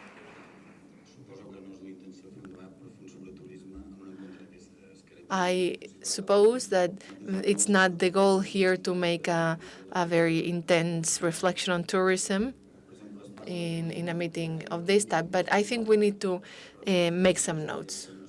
For example, do you know how many international tourists come here just for 24 hours? 2%, that is 150. What do they say, that there are 155,000 tourists a year? Because many of these tourists are tourists that do this more than once. For example, we have someone from Mallorca or from Germany who leaves their land more than once a year, but only 2% of the tourists cross borders. And this could be regulated. For example, the access to Formentor in Pollença was regulated, but there is 1 million people who are undernourished in the world. And if those people risk their lives crossing the Rio Grande to go to the U.S. or cross the border, the Maghreb, to come to Spain, they die in And this should be a fundamental right. Everyone should have the right to live in this planet. There are huge inequalities, and these are not natural inequalities. Sometimes these inequalities are due to wars, climate change, or economic aspects and problems that we are suffering in Europe and in other places. So we need to be careful. When I was born, there were 3 times less people in this world. And at the end of the century, there will be 9 billion people. And we cannot generalize. Not everyone can live the same place. We need to start talking about regulating things. And the UN is doing this, and the European Union is doing this. Well, the European Union hasn't really created... the European Union has created laws so that migrants don't come here. So maybe instead of doing that, what we should do is to give people solutions so that they can live decently in their lands. It's not the same thing to say that we're going to promote tourism in Teruel than to say we're going to promote it in the Balearic Islands. Because if we had the same ratio of tourist habitant in the Balearic Islands as we have in Spain, if we had the same amount of tourism in Spain as we have in the Balearic Islands, we'd have 600 million tourists in Spain. We are not talking about putting an end to tourism. We're talking about regulating tourism. So we need to be aware of things like the fact that after a crisis, notary publics haven't been sent to jail, and we know how all those corrupt dealings take place. It's notary publics who signed them. I'm not saying, when I talk about people from Mallorca and people who are not from Mallorca, I'm not talking about a birthright. It's not a matter of blood, it's a matter of who lives here. And people who live here must have the right to live here. And this is something that should be addressed in schools as as human rights or food is addressed in schools. We need to realize that the right to travel, that we have had up until now, cannot be extrapolated to 9-10 billion people, which will be the amount of people that will exist in the world. And low cost is not going to disappear because we regulate it, but climate change is going to call for a regulation of air traffic, because we're not fulfilling the international climate change agreement. The airport in Palma is going to disappear, and many other airports need to disappear. And this has been studied scientifically. So either we put a halter to this acceleration, or we'll have a problem, because things that were accessible will not be accessible anymore. We need to see what the real interests are, and we need to regulate them in a practical way. It's not only... there has been an expropriation of democracy. We need transparency, and we need people to be asked what is good for them. And most people want a decent place to work in, a decent place to live in. People want foods that are real, and to live in a thriving place. This hasn't happened in the Balearic Islands since the 80s, and it's tourism that's to blame, and schools need to be allies in our search for a solution.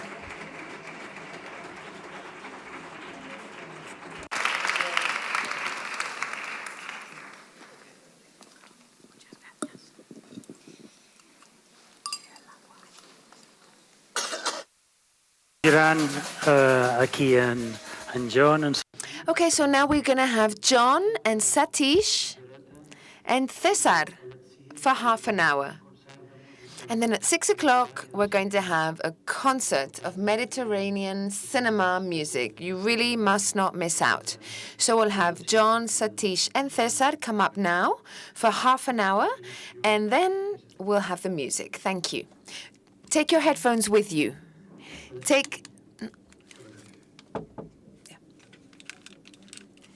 Yes. Take the headphones. That's it.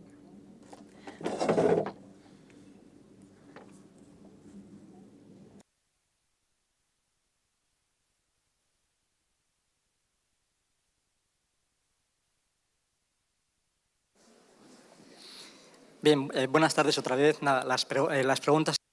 So good afternoon, everyone. This is an honor to be here. And so any questions that you may have is most welcome. Okay, so it's over to the floor. People can ask questions. Whatever question they have is most welcome. I will translate it for you. And while you're deciding who will break the ice, I was talking with Esteva after the Russian school documentary, and I'm sure that you've either had doubts come up in you or concerns or challenges, because we were thinking, wow, you really need to live something in order to see how it works. And so I was thinking maybe we can send not a bus, but maybe a plane over to Russia to go and see that school in live. Okay, so we have a first question. Also, any questions, big questions. So please don't hesitate. It doesn't have to be anything, only what is said already. You can ask any question. Yes, Dan?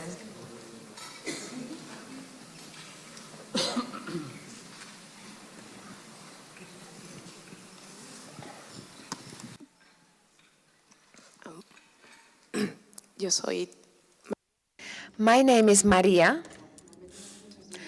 I had many doubts with the Russian video. Doubts or things to reflect on.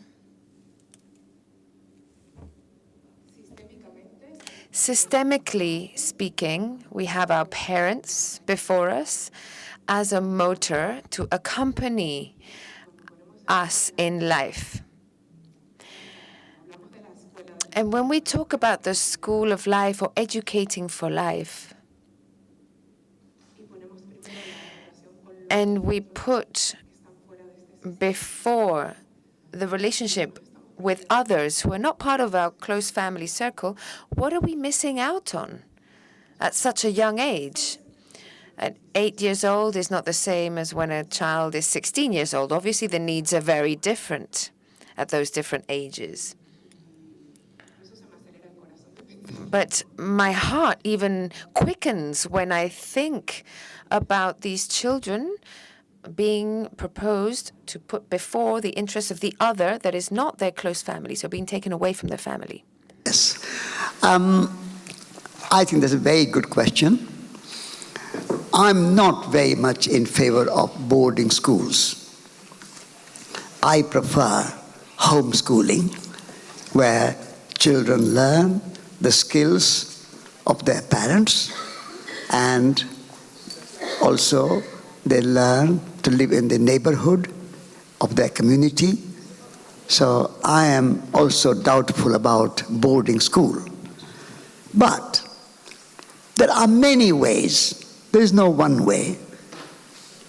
We don't have to copy anybody else's method. I started a school in my village, Heartland.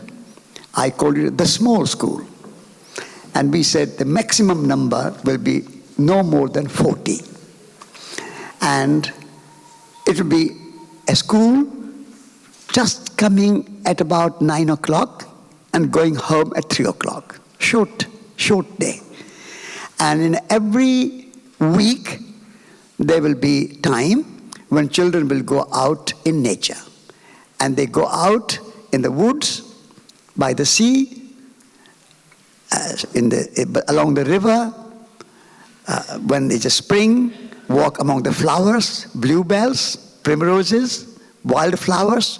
No notebook, no camera, no iPhone, no photographing. Just take pictures in your heart. And I feel that a day school where small numbers with some good teachers learn, but also come home. And my children, they learned with me and my wife, home cooking, gardening, doing things at home, washing up, children learning. And now my son comes home sometimes. he never shies to washing up. First person who will get up to do washing up. I said, Mukti, I can do washing up. You are a guest. He said, no, I'll do washing up.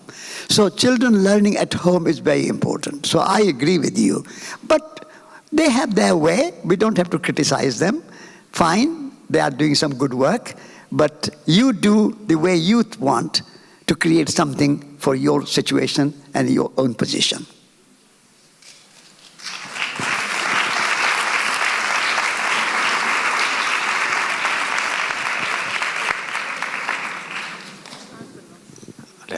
That's a question. Do I need to say anything? Okay. Actually, I agree with Satis because I prefer homeschooling more, because one thing that most education don't have it is how to transfer love. Which school cannot do that part easily. So love is not just some instinct of human, but love is become heritage. It will develop for so long and transfer to many generations to people. So nobody can teach love to other people easily except parents or people who stay with. So I feel like I prefer homeschooling more. But many cases, you have different conditions. You maybe have boarding school. You maybe need that. So like in the case of in Russia, they maybe need to help many people from different places. So they need to do boarding school. So it's better than stay in the remote area that they cannot do homeschooling. They cannot access to many information. So maybe good for them too, yeah.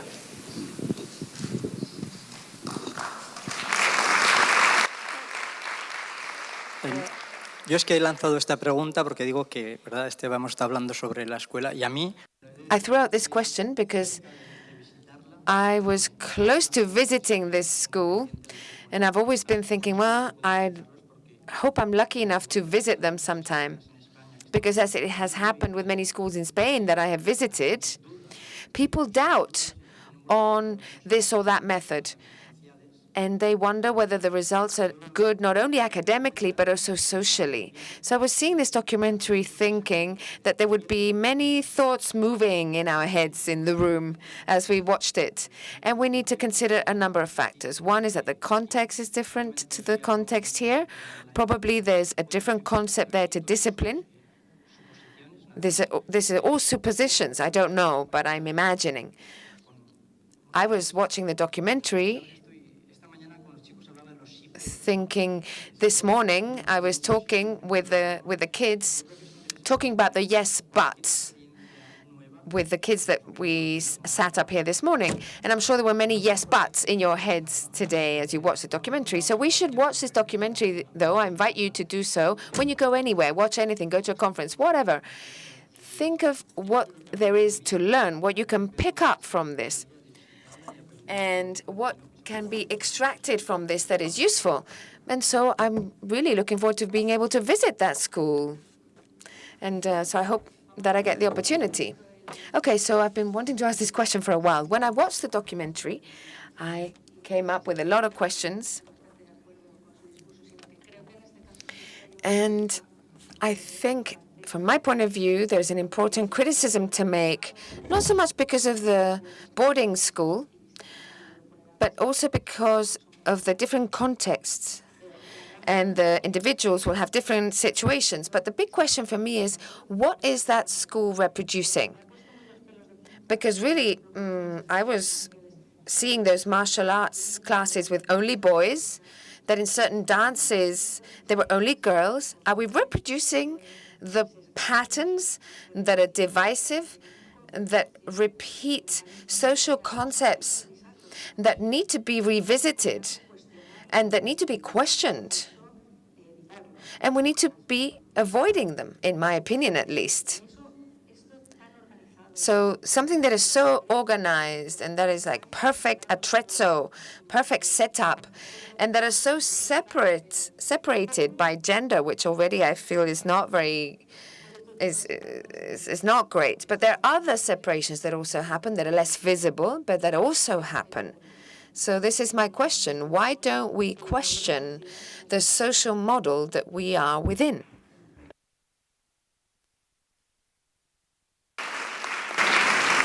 I'm glad that you are questioning. And yes, I think the various things which we saw are questionable.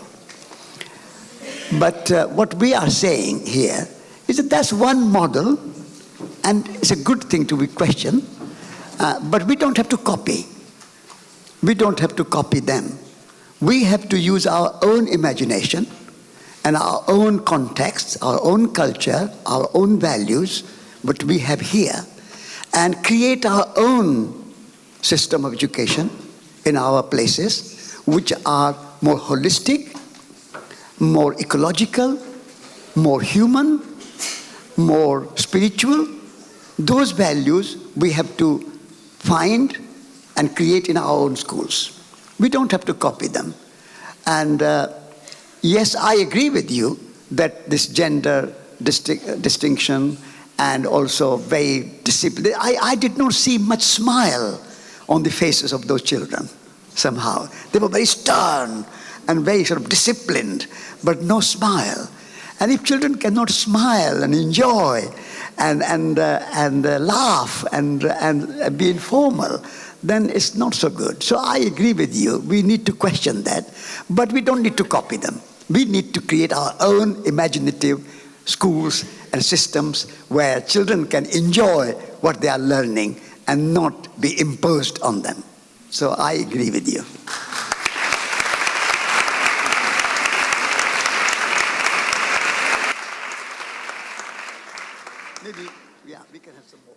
No sé si una pregunta más, pero sí que me gustaría que aprovecháramos también este momento. I would like to take this moment as well, because as you were saying, time flies, and we have them sitting here, so I'd like some questions for them here, so that they can teach us stuff, our friends John and Satish. Yes, please. School in Russia. We started school in Heartland and in Thailand. So, yeah, please.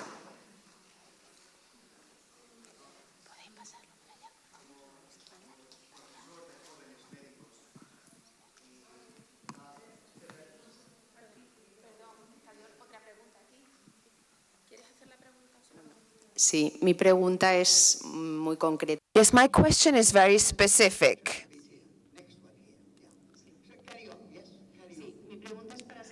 My question is for Satish. You spent some time, as I understand, when the small school was closed and there was an open participation made because a new building was needed and there was the opportunity to participate and contribute to that building being achieved. I'd like to know what the situation is. Has that project kicked off again, that small school project? Okay, thank you. That's a good question. We ran the small school as a formal, also giving exam results and a formal education for nearly 35 years. Then a similar school also nearby started, which was supported by the state government.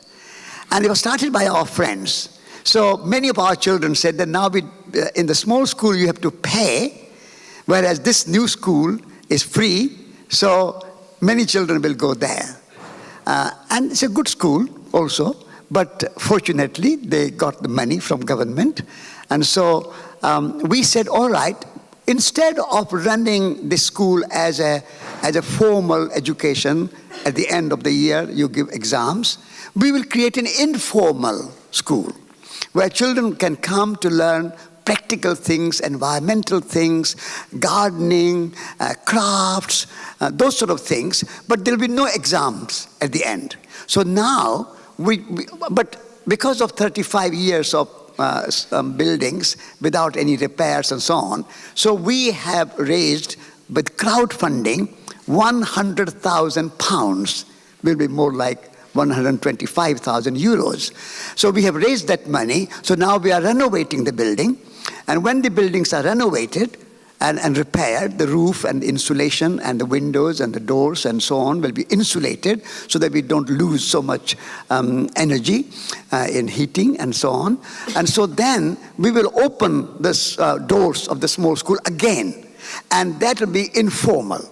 So children will come for the weekends or the evenings. We will have evening classes, and we have weekends when they can learn gardening, cooking, crafts, walking in nature, about environmental issues, many issues which are not taught in many other schools. And then in the holidays, Easter holiday, Christmas holidays, summer holidays, we will run courses for the children.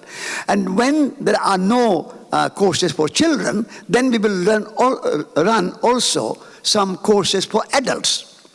So particularly about ecological, spiritual, holistic approaches to education. The kind of education you and we believe in and we talked about this morning. So it will be open to children as well as for the adults. And so it will be a new center, a little bit like Schumacher College maybe, but not residential. Because our buildings are smaller than Schumacher College. Schumacher College has bigger space, 40 bedrooms, where in the small school, no bedrooms. And so it will be only a day event or evening event, but no residential. But spirit of Schumacher College will be there. So we are going to run this new center at the small school buildings. And it's going very well. The renovation has started and the building work is going on, and we are going to open the doors of the new center in April next year. Gracias por su respuesta, Satish. Thank you so much.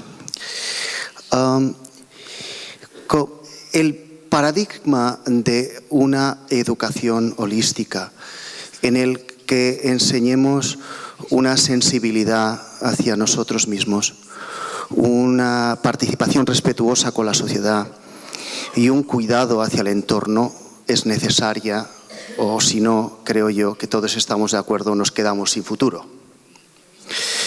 Sin embargo, como profesor o maestro, tanto de universidad como de educación primaria, nos enfrentamos con un dilema. Y el dilema es que hay un cuerpo de conocimiento al que no podemos renunciar y tenemos que transmitir. Tenemos que enseñar biología, tenemos que enseñar física, tenemos que enseñar química, filosofía, historia, geografía, etc. Y encima tenemos la responsabilidad como educadores de hacerlo esto holísticamente. ¿Nos podéis decir cómo hacerlo, por favor?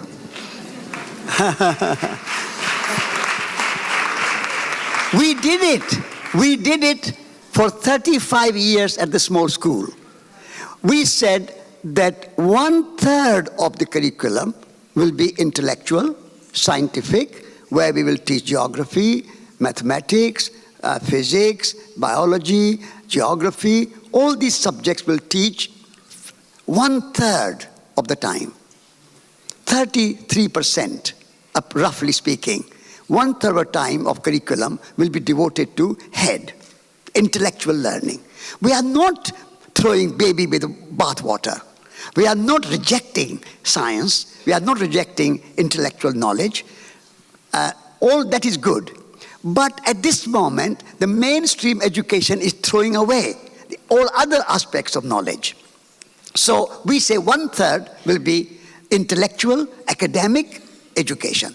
Then the 1/3 will be more about spirit, soul. Who are we? How we cultivate good relationship, how we respect each other, how we take care of each other, the quality of compassion. What is it? What is nonviolence? What is truth? What is love? What is kindness? All these values we have to discuss. We have to read poetry about kindness. We have to read some Buddha's teachings. We have to read something. So 1/3 of our curriculum at the small school was devoted to heart, soul, spirit, qualities. Then the 1/3, we said, will be hands.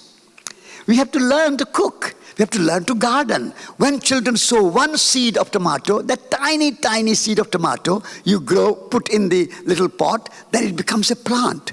And then you put that plant into the soil from the pot to the soil, and that plant becomes big, big, big, and then it grows up 4, 5, 6 feet tall, and then suddenly there are flowers on it, and then suddenly there is a little green tomato on it, and then suddenly there's somebody working overnight and painting, coloring it, and making it yellow or red, and then it becomes sweet and fragrant. And children experience that. So knowledge which they learn from about mathematics and science and history and geography and geology and psychology, all those things they learn 1/3 of time, they are experiencing it in practice. So 1/3 of our education curriculum was practical, hands-on, so that they can grow food, they can cook food, they can build a house, they can mend their clothes, they can do something with their hands. So we achieved it. For 35 years, we have managed, and our children passed the exams with flying colors. Never, almost 95% of our children got very good degrees from the mainstream educational system. So we are not denying the educational aspect, but at the moment we spend too much time on intellectual education. And a lot of that education is quite boring, quite academic, quite stale, yesterday's knowledge. In the library, people can find those information anytime. Many of our children forget that knowledge after they have passed the exams, they forget it. We want them to not only learn through intellect and academic knowledge, we want them to experience. So when knowledge is married to experience, then it becomes a complete knowledge. It becomes understanding. It becomes wisdom. So you are absolutely right.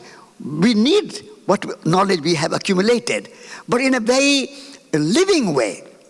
At the moment, quite a lot of our educational system is a very dead way of learning, a kind of boring way of learning. We want to make it alive. We want to make it absolutely thriving knowledge.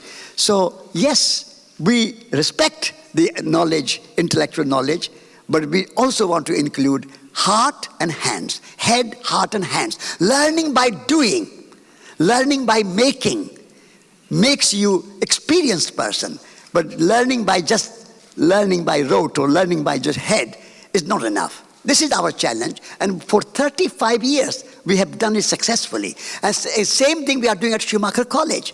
At Schumacher College, all students are learning holistic science, ecological design, ecological economics, all the kind of subjects that you talk about, intellectual subject. We teach with those subjects. But at the same time, all students have to go in the garden. They all have to cook in the kitchen. They have to all clean the toilets. They have to make their bed. They have to clean the floors. They have to do practical things as well. And then in the evenings, we have music, we have fireside chat, we talk about love, we talk about poetry, we talk about literature, plays, all those things. So making education holistic, that's our challenge, and we are doing it. Please come to Schumacher College, although small school is for young children, but come to Schumacher College and experience our 1-week course. You can experience, if you are not doing for a whole year or 6 months course, you can come for 1 week and you can see how we are bringing those two together. Walking on 2 legs, not just the intellectual leg, but also practical leg. Walking on 2 legs, you will go further. If you walk only on 1 leg, you fall down. And at the moment, our education is walking on 1 leg. We want you to walk on 2 legs.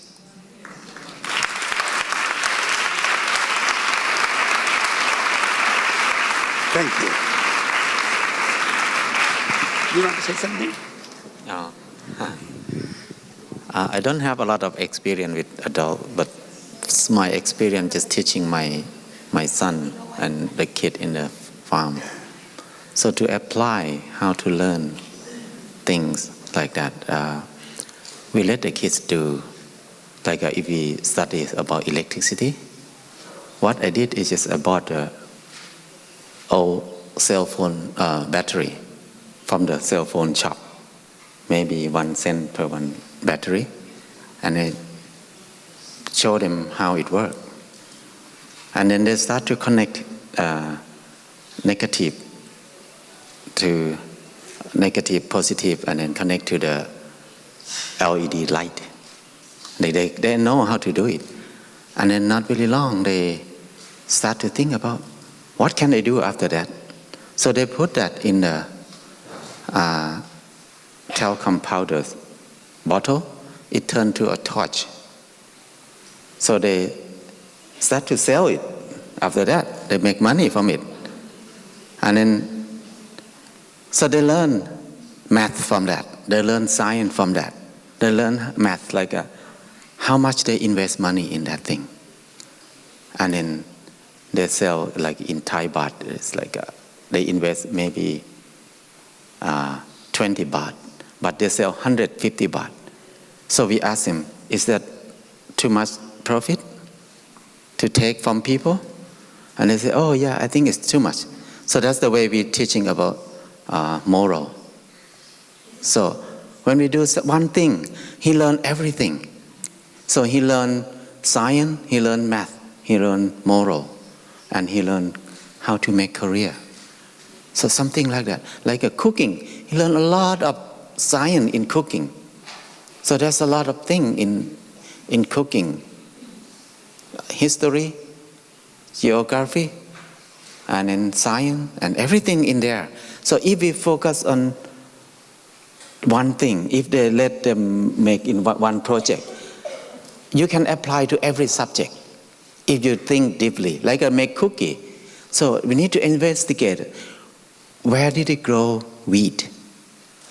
That's history or geography already. And then who make cookie in the first time? So which country? Where it's come from? So that's history. So there's a lot of things they learn. So how baking soda working with wheat flour and how butter help or something like that. So it's a lot of things they can investigate by themselves.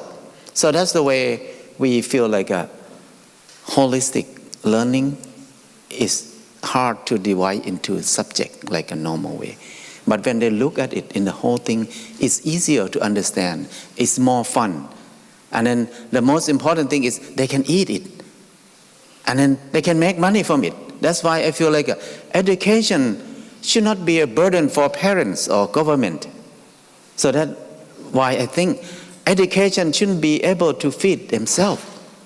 So whatever they learn, they can produce something. So they just learn how to learn about electricity.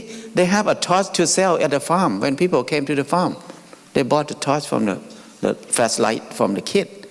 They learn about plant. They can sell the seedling. They sell seed. Now many kids who do homeschooling, they make quite a lot of money from selling seeds because they do pollination. They develop variety of seeds. So that's the way we do at the farm right now.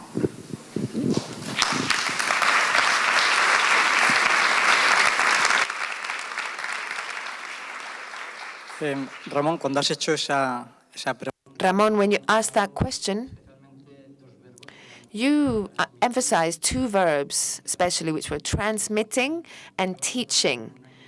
I take that as an invitation to play with those words, inviting us to reflect on whether we need to do the same or should we educate the way we were educated. This invites us, or opens up the temptation to respond to that question in a very literal way. I'm not going to say or respond to you literally to say how you need to transmit or teach knowledge when we're all here for a reason, which is to move and walk in a different direction. So we need to teach, but we need to especially open up the doors so that they are able to let emerge everything that is within them, so that that click happens in their head, so that their curiosity is awakened for them to learn and them to search. I've been thinking many things while John and Satish were talking here, and I'd like to share that firstly, we have been educated to think and to believe that we are in the obligation of putting the curriculum first above everything. We need to understand that that is not the case. Any change in the curriculum will create more material in the curriculum. Well, no, actually, because the curriculum should not be at the center of things. And it's happened to all of us teachers, that at some point you're so in that thinking of the curriculum, that two kids come back from playtime and they come back and they say something, could be good or bad, and I'm like, And I say to them, well, wait, we need to go on with the curriculum. Tell me after class. And what is important to them is suddenly not important to us. And we give importance to what should be secondary, which is the curriculum. Another point, should we be putting a lot of information into the heads of the kids? It's impossible. We know that. We cannot put into their heads all the information we would like to. And within everything that we're supposed to be awakening in them and giving them as well, which are also the tools, I was discussing that with the kids this morning, tools for the future.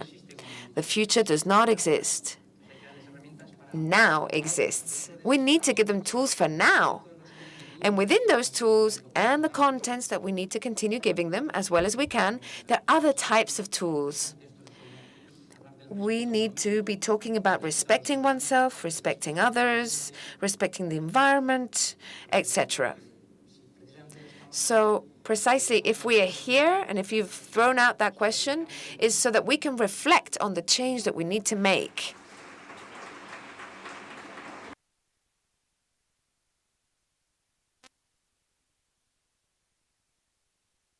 Three minutes. One last question. We have 3 minutes.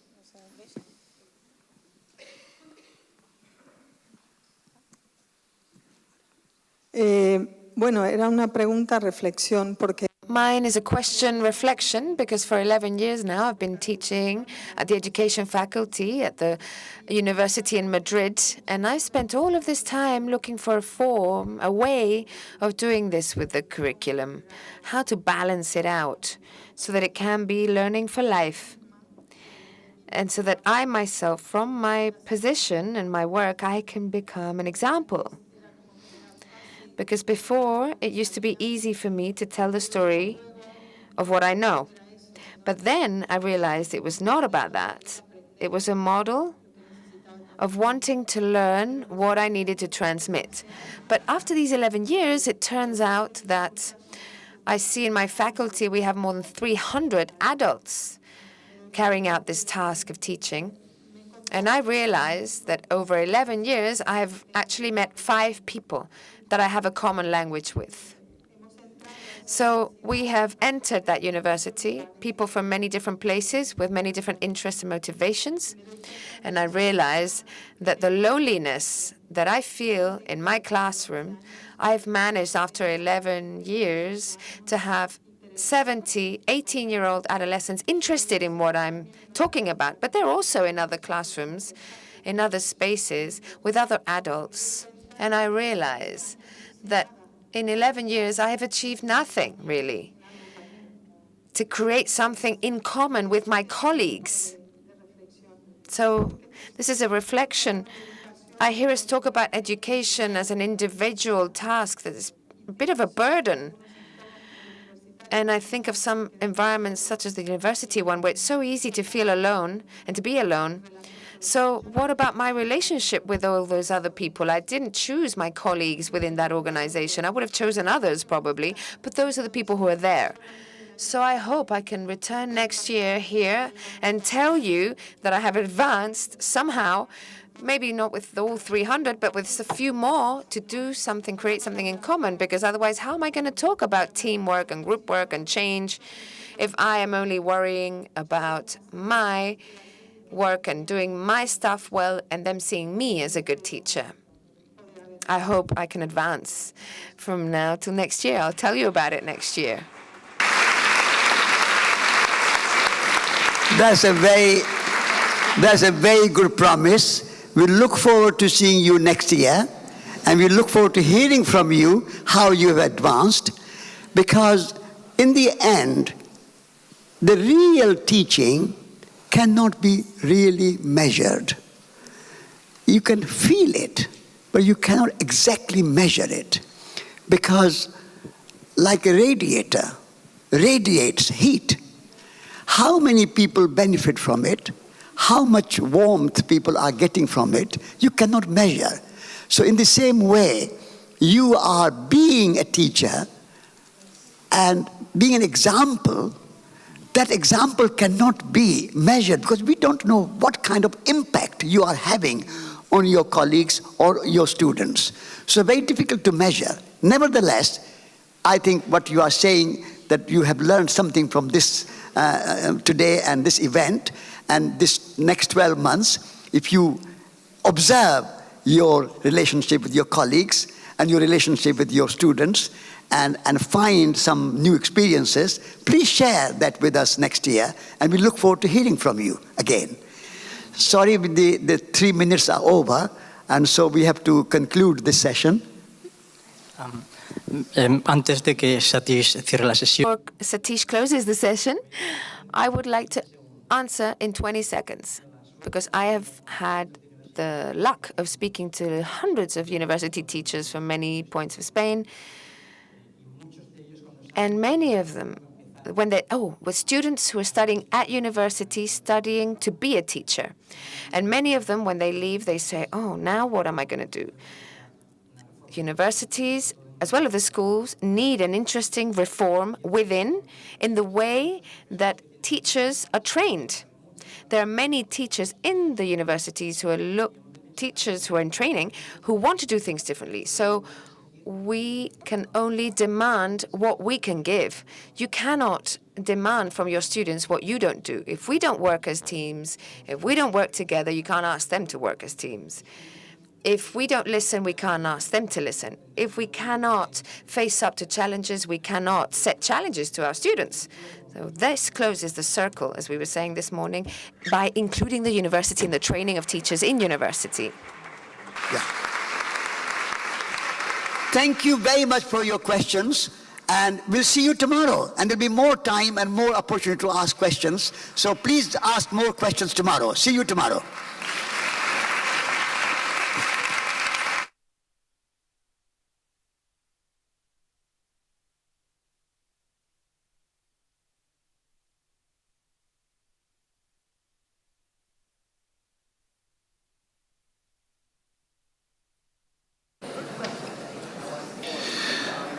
Caterina Moll, podrà venir un moment en el control?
Buenas tardes.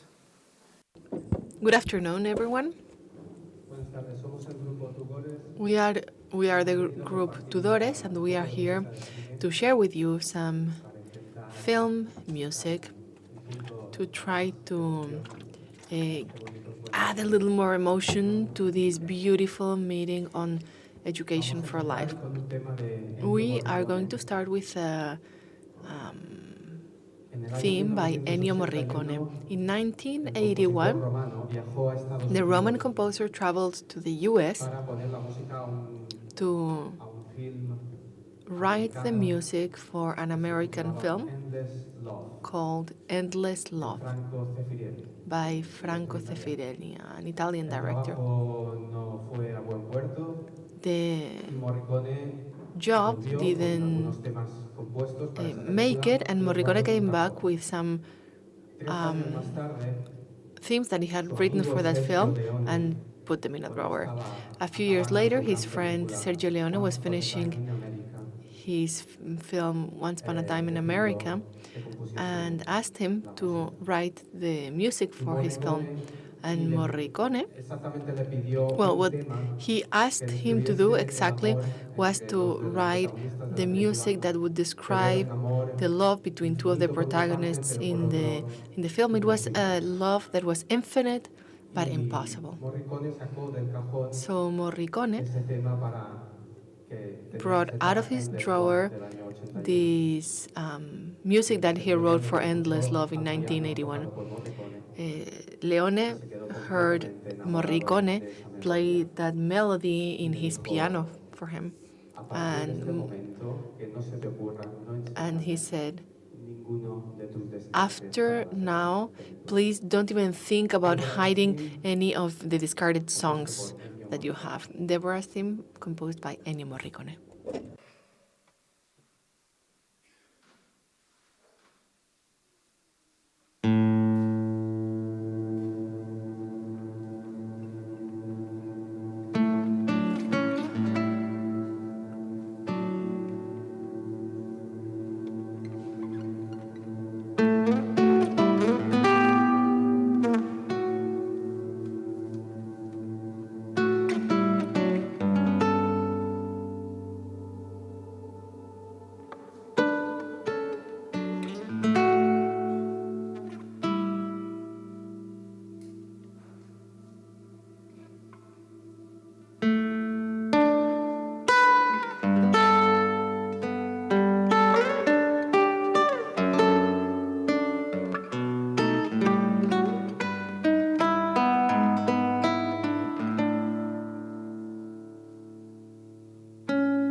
Gràcies. He començat en castellà perquè ahir fèrem també una... I started in Spanish because in San Fortesa we played last night and I was asked to speak in Spanish because many people didn't understand our language. But I feel more comfortable speaking in my language because that's the language I think in. In an interview many years ago, the great composer Nino Rota, who's also an Italian, explained that one day he was in a room where there was a piano with Federico Fellini, and they were trying to look for the music for Fellini's new song. They spent all day long working. Fellini gave him some guidelines, but these guidelines were contradictory. He wanted for the film a cheerful song that had to be sad at the same time. And Nino Rota started improvising.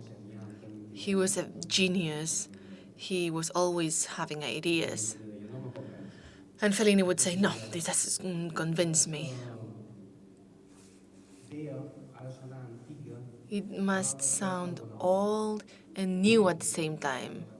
And Nino Rota improvised again, but he didn't find what Fellini wanted. So they spent the whole day trying. And at the end of the day, Fellini said, let's leave it at here. We'll get together tomorrow or some other time, and let's see. Some other time we can see if we find the right melody. So when Rota was standing up and he was getting his stuff together to leave, and he started playing a song, and that's when Fellini turned around and he said, this will be the score for my movie, Amakord by Nino Rota.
Gràcies.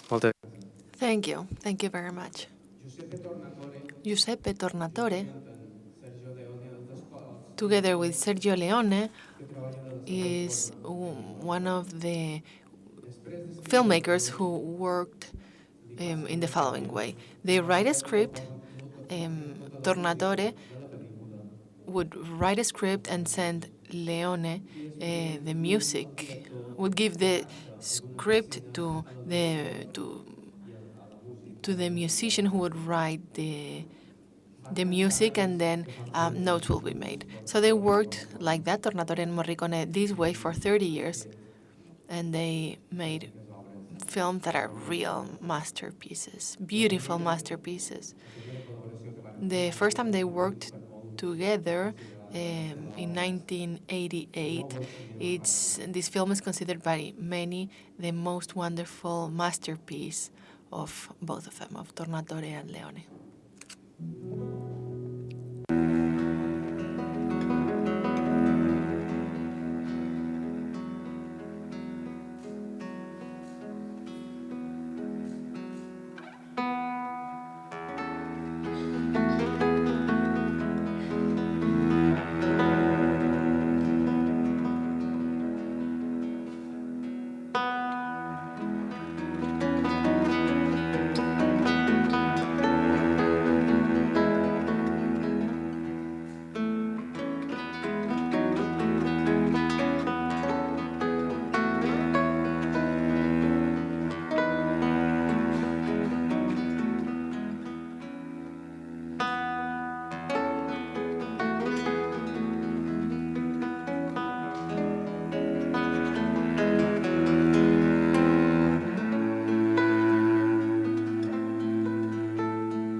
Moltes gràcies.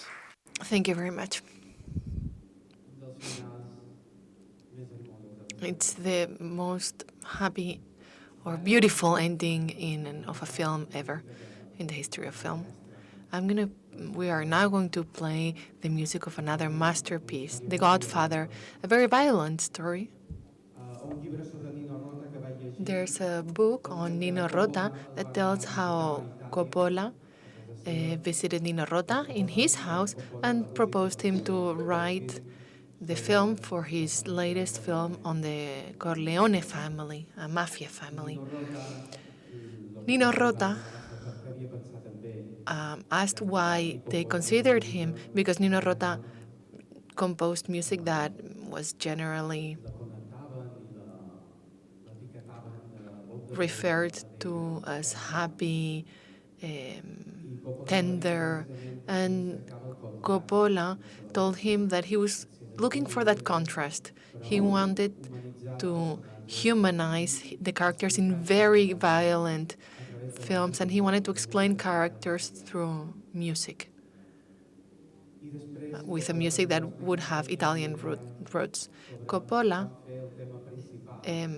explained that he had an idea on what the main theme should sound like, and the idea was to compose a valse, because valse is a circular dance. It never finishes. And he wanted that valse to symbolize the circle of organized crime and the lost struggle of the Corleone family to try to get out of that spiral and circle of violence, because they wanted to clean their name. And that's where this memorable soundtrack comes from, this wonderful soundtrack composed by Nino Rota.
L'any 1985, In 1985, Ennio Morricone decided to stop writing music for cinema.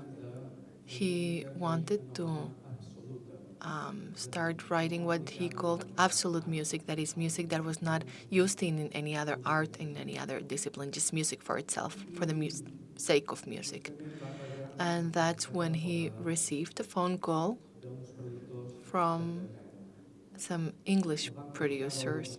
They asked him to go watch a film. He went to that screening, and in that screening, he saw a pre-editing of the film The Mission. He was so moved that he started crying. He cried for half an hour after seeing the film. But he refused to write the music because he said he couldn't do it. He wouldn't be able to do it properly. And the producers insisted. He went back to Roma. He went back home, and producers kept calling him, and then they visited him in Rome to insist in person.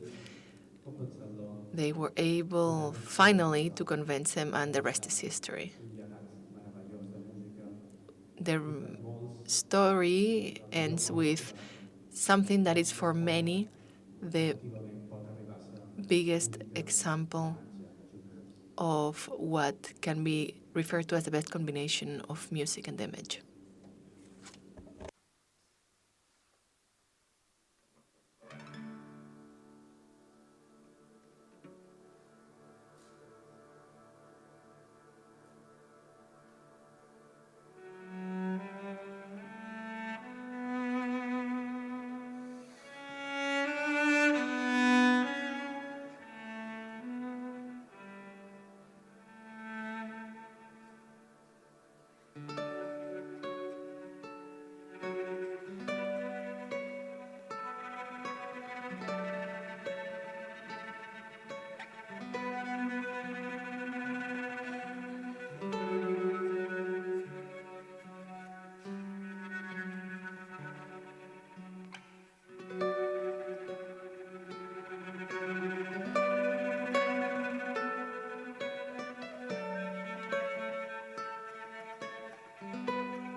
Moltes gràcies.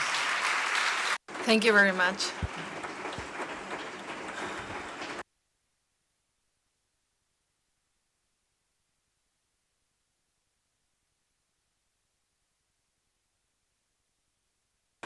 Thank you very much.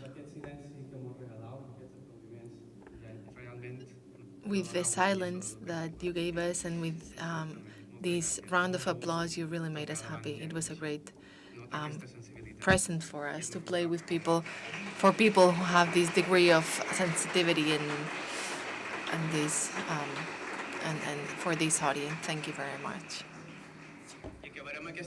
We are going to finish our concert with very festive music to celebrate these wonderful events that Guillem and his friends celebrate every year now for 14 years, and the party goes on. So we are going to finish.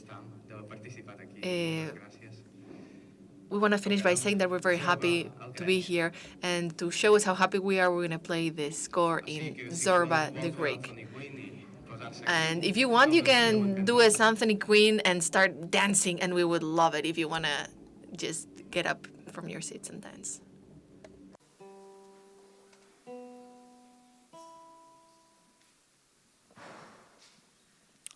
Se m'oblidava. Sí. I forgot. If you still have eagerness for more, outside there's a table with some CDs. And that CD includes some of the music, part of the music that we have played here today.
Gràcies. Thank you very much. Mirafiel on the cello, David Gonzalez playing the sax, and the Monteloras. It's a great pleasure.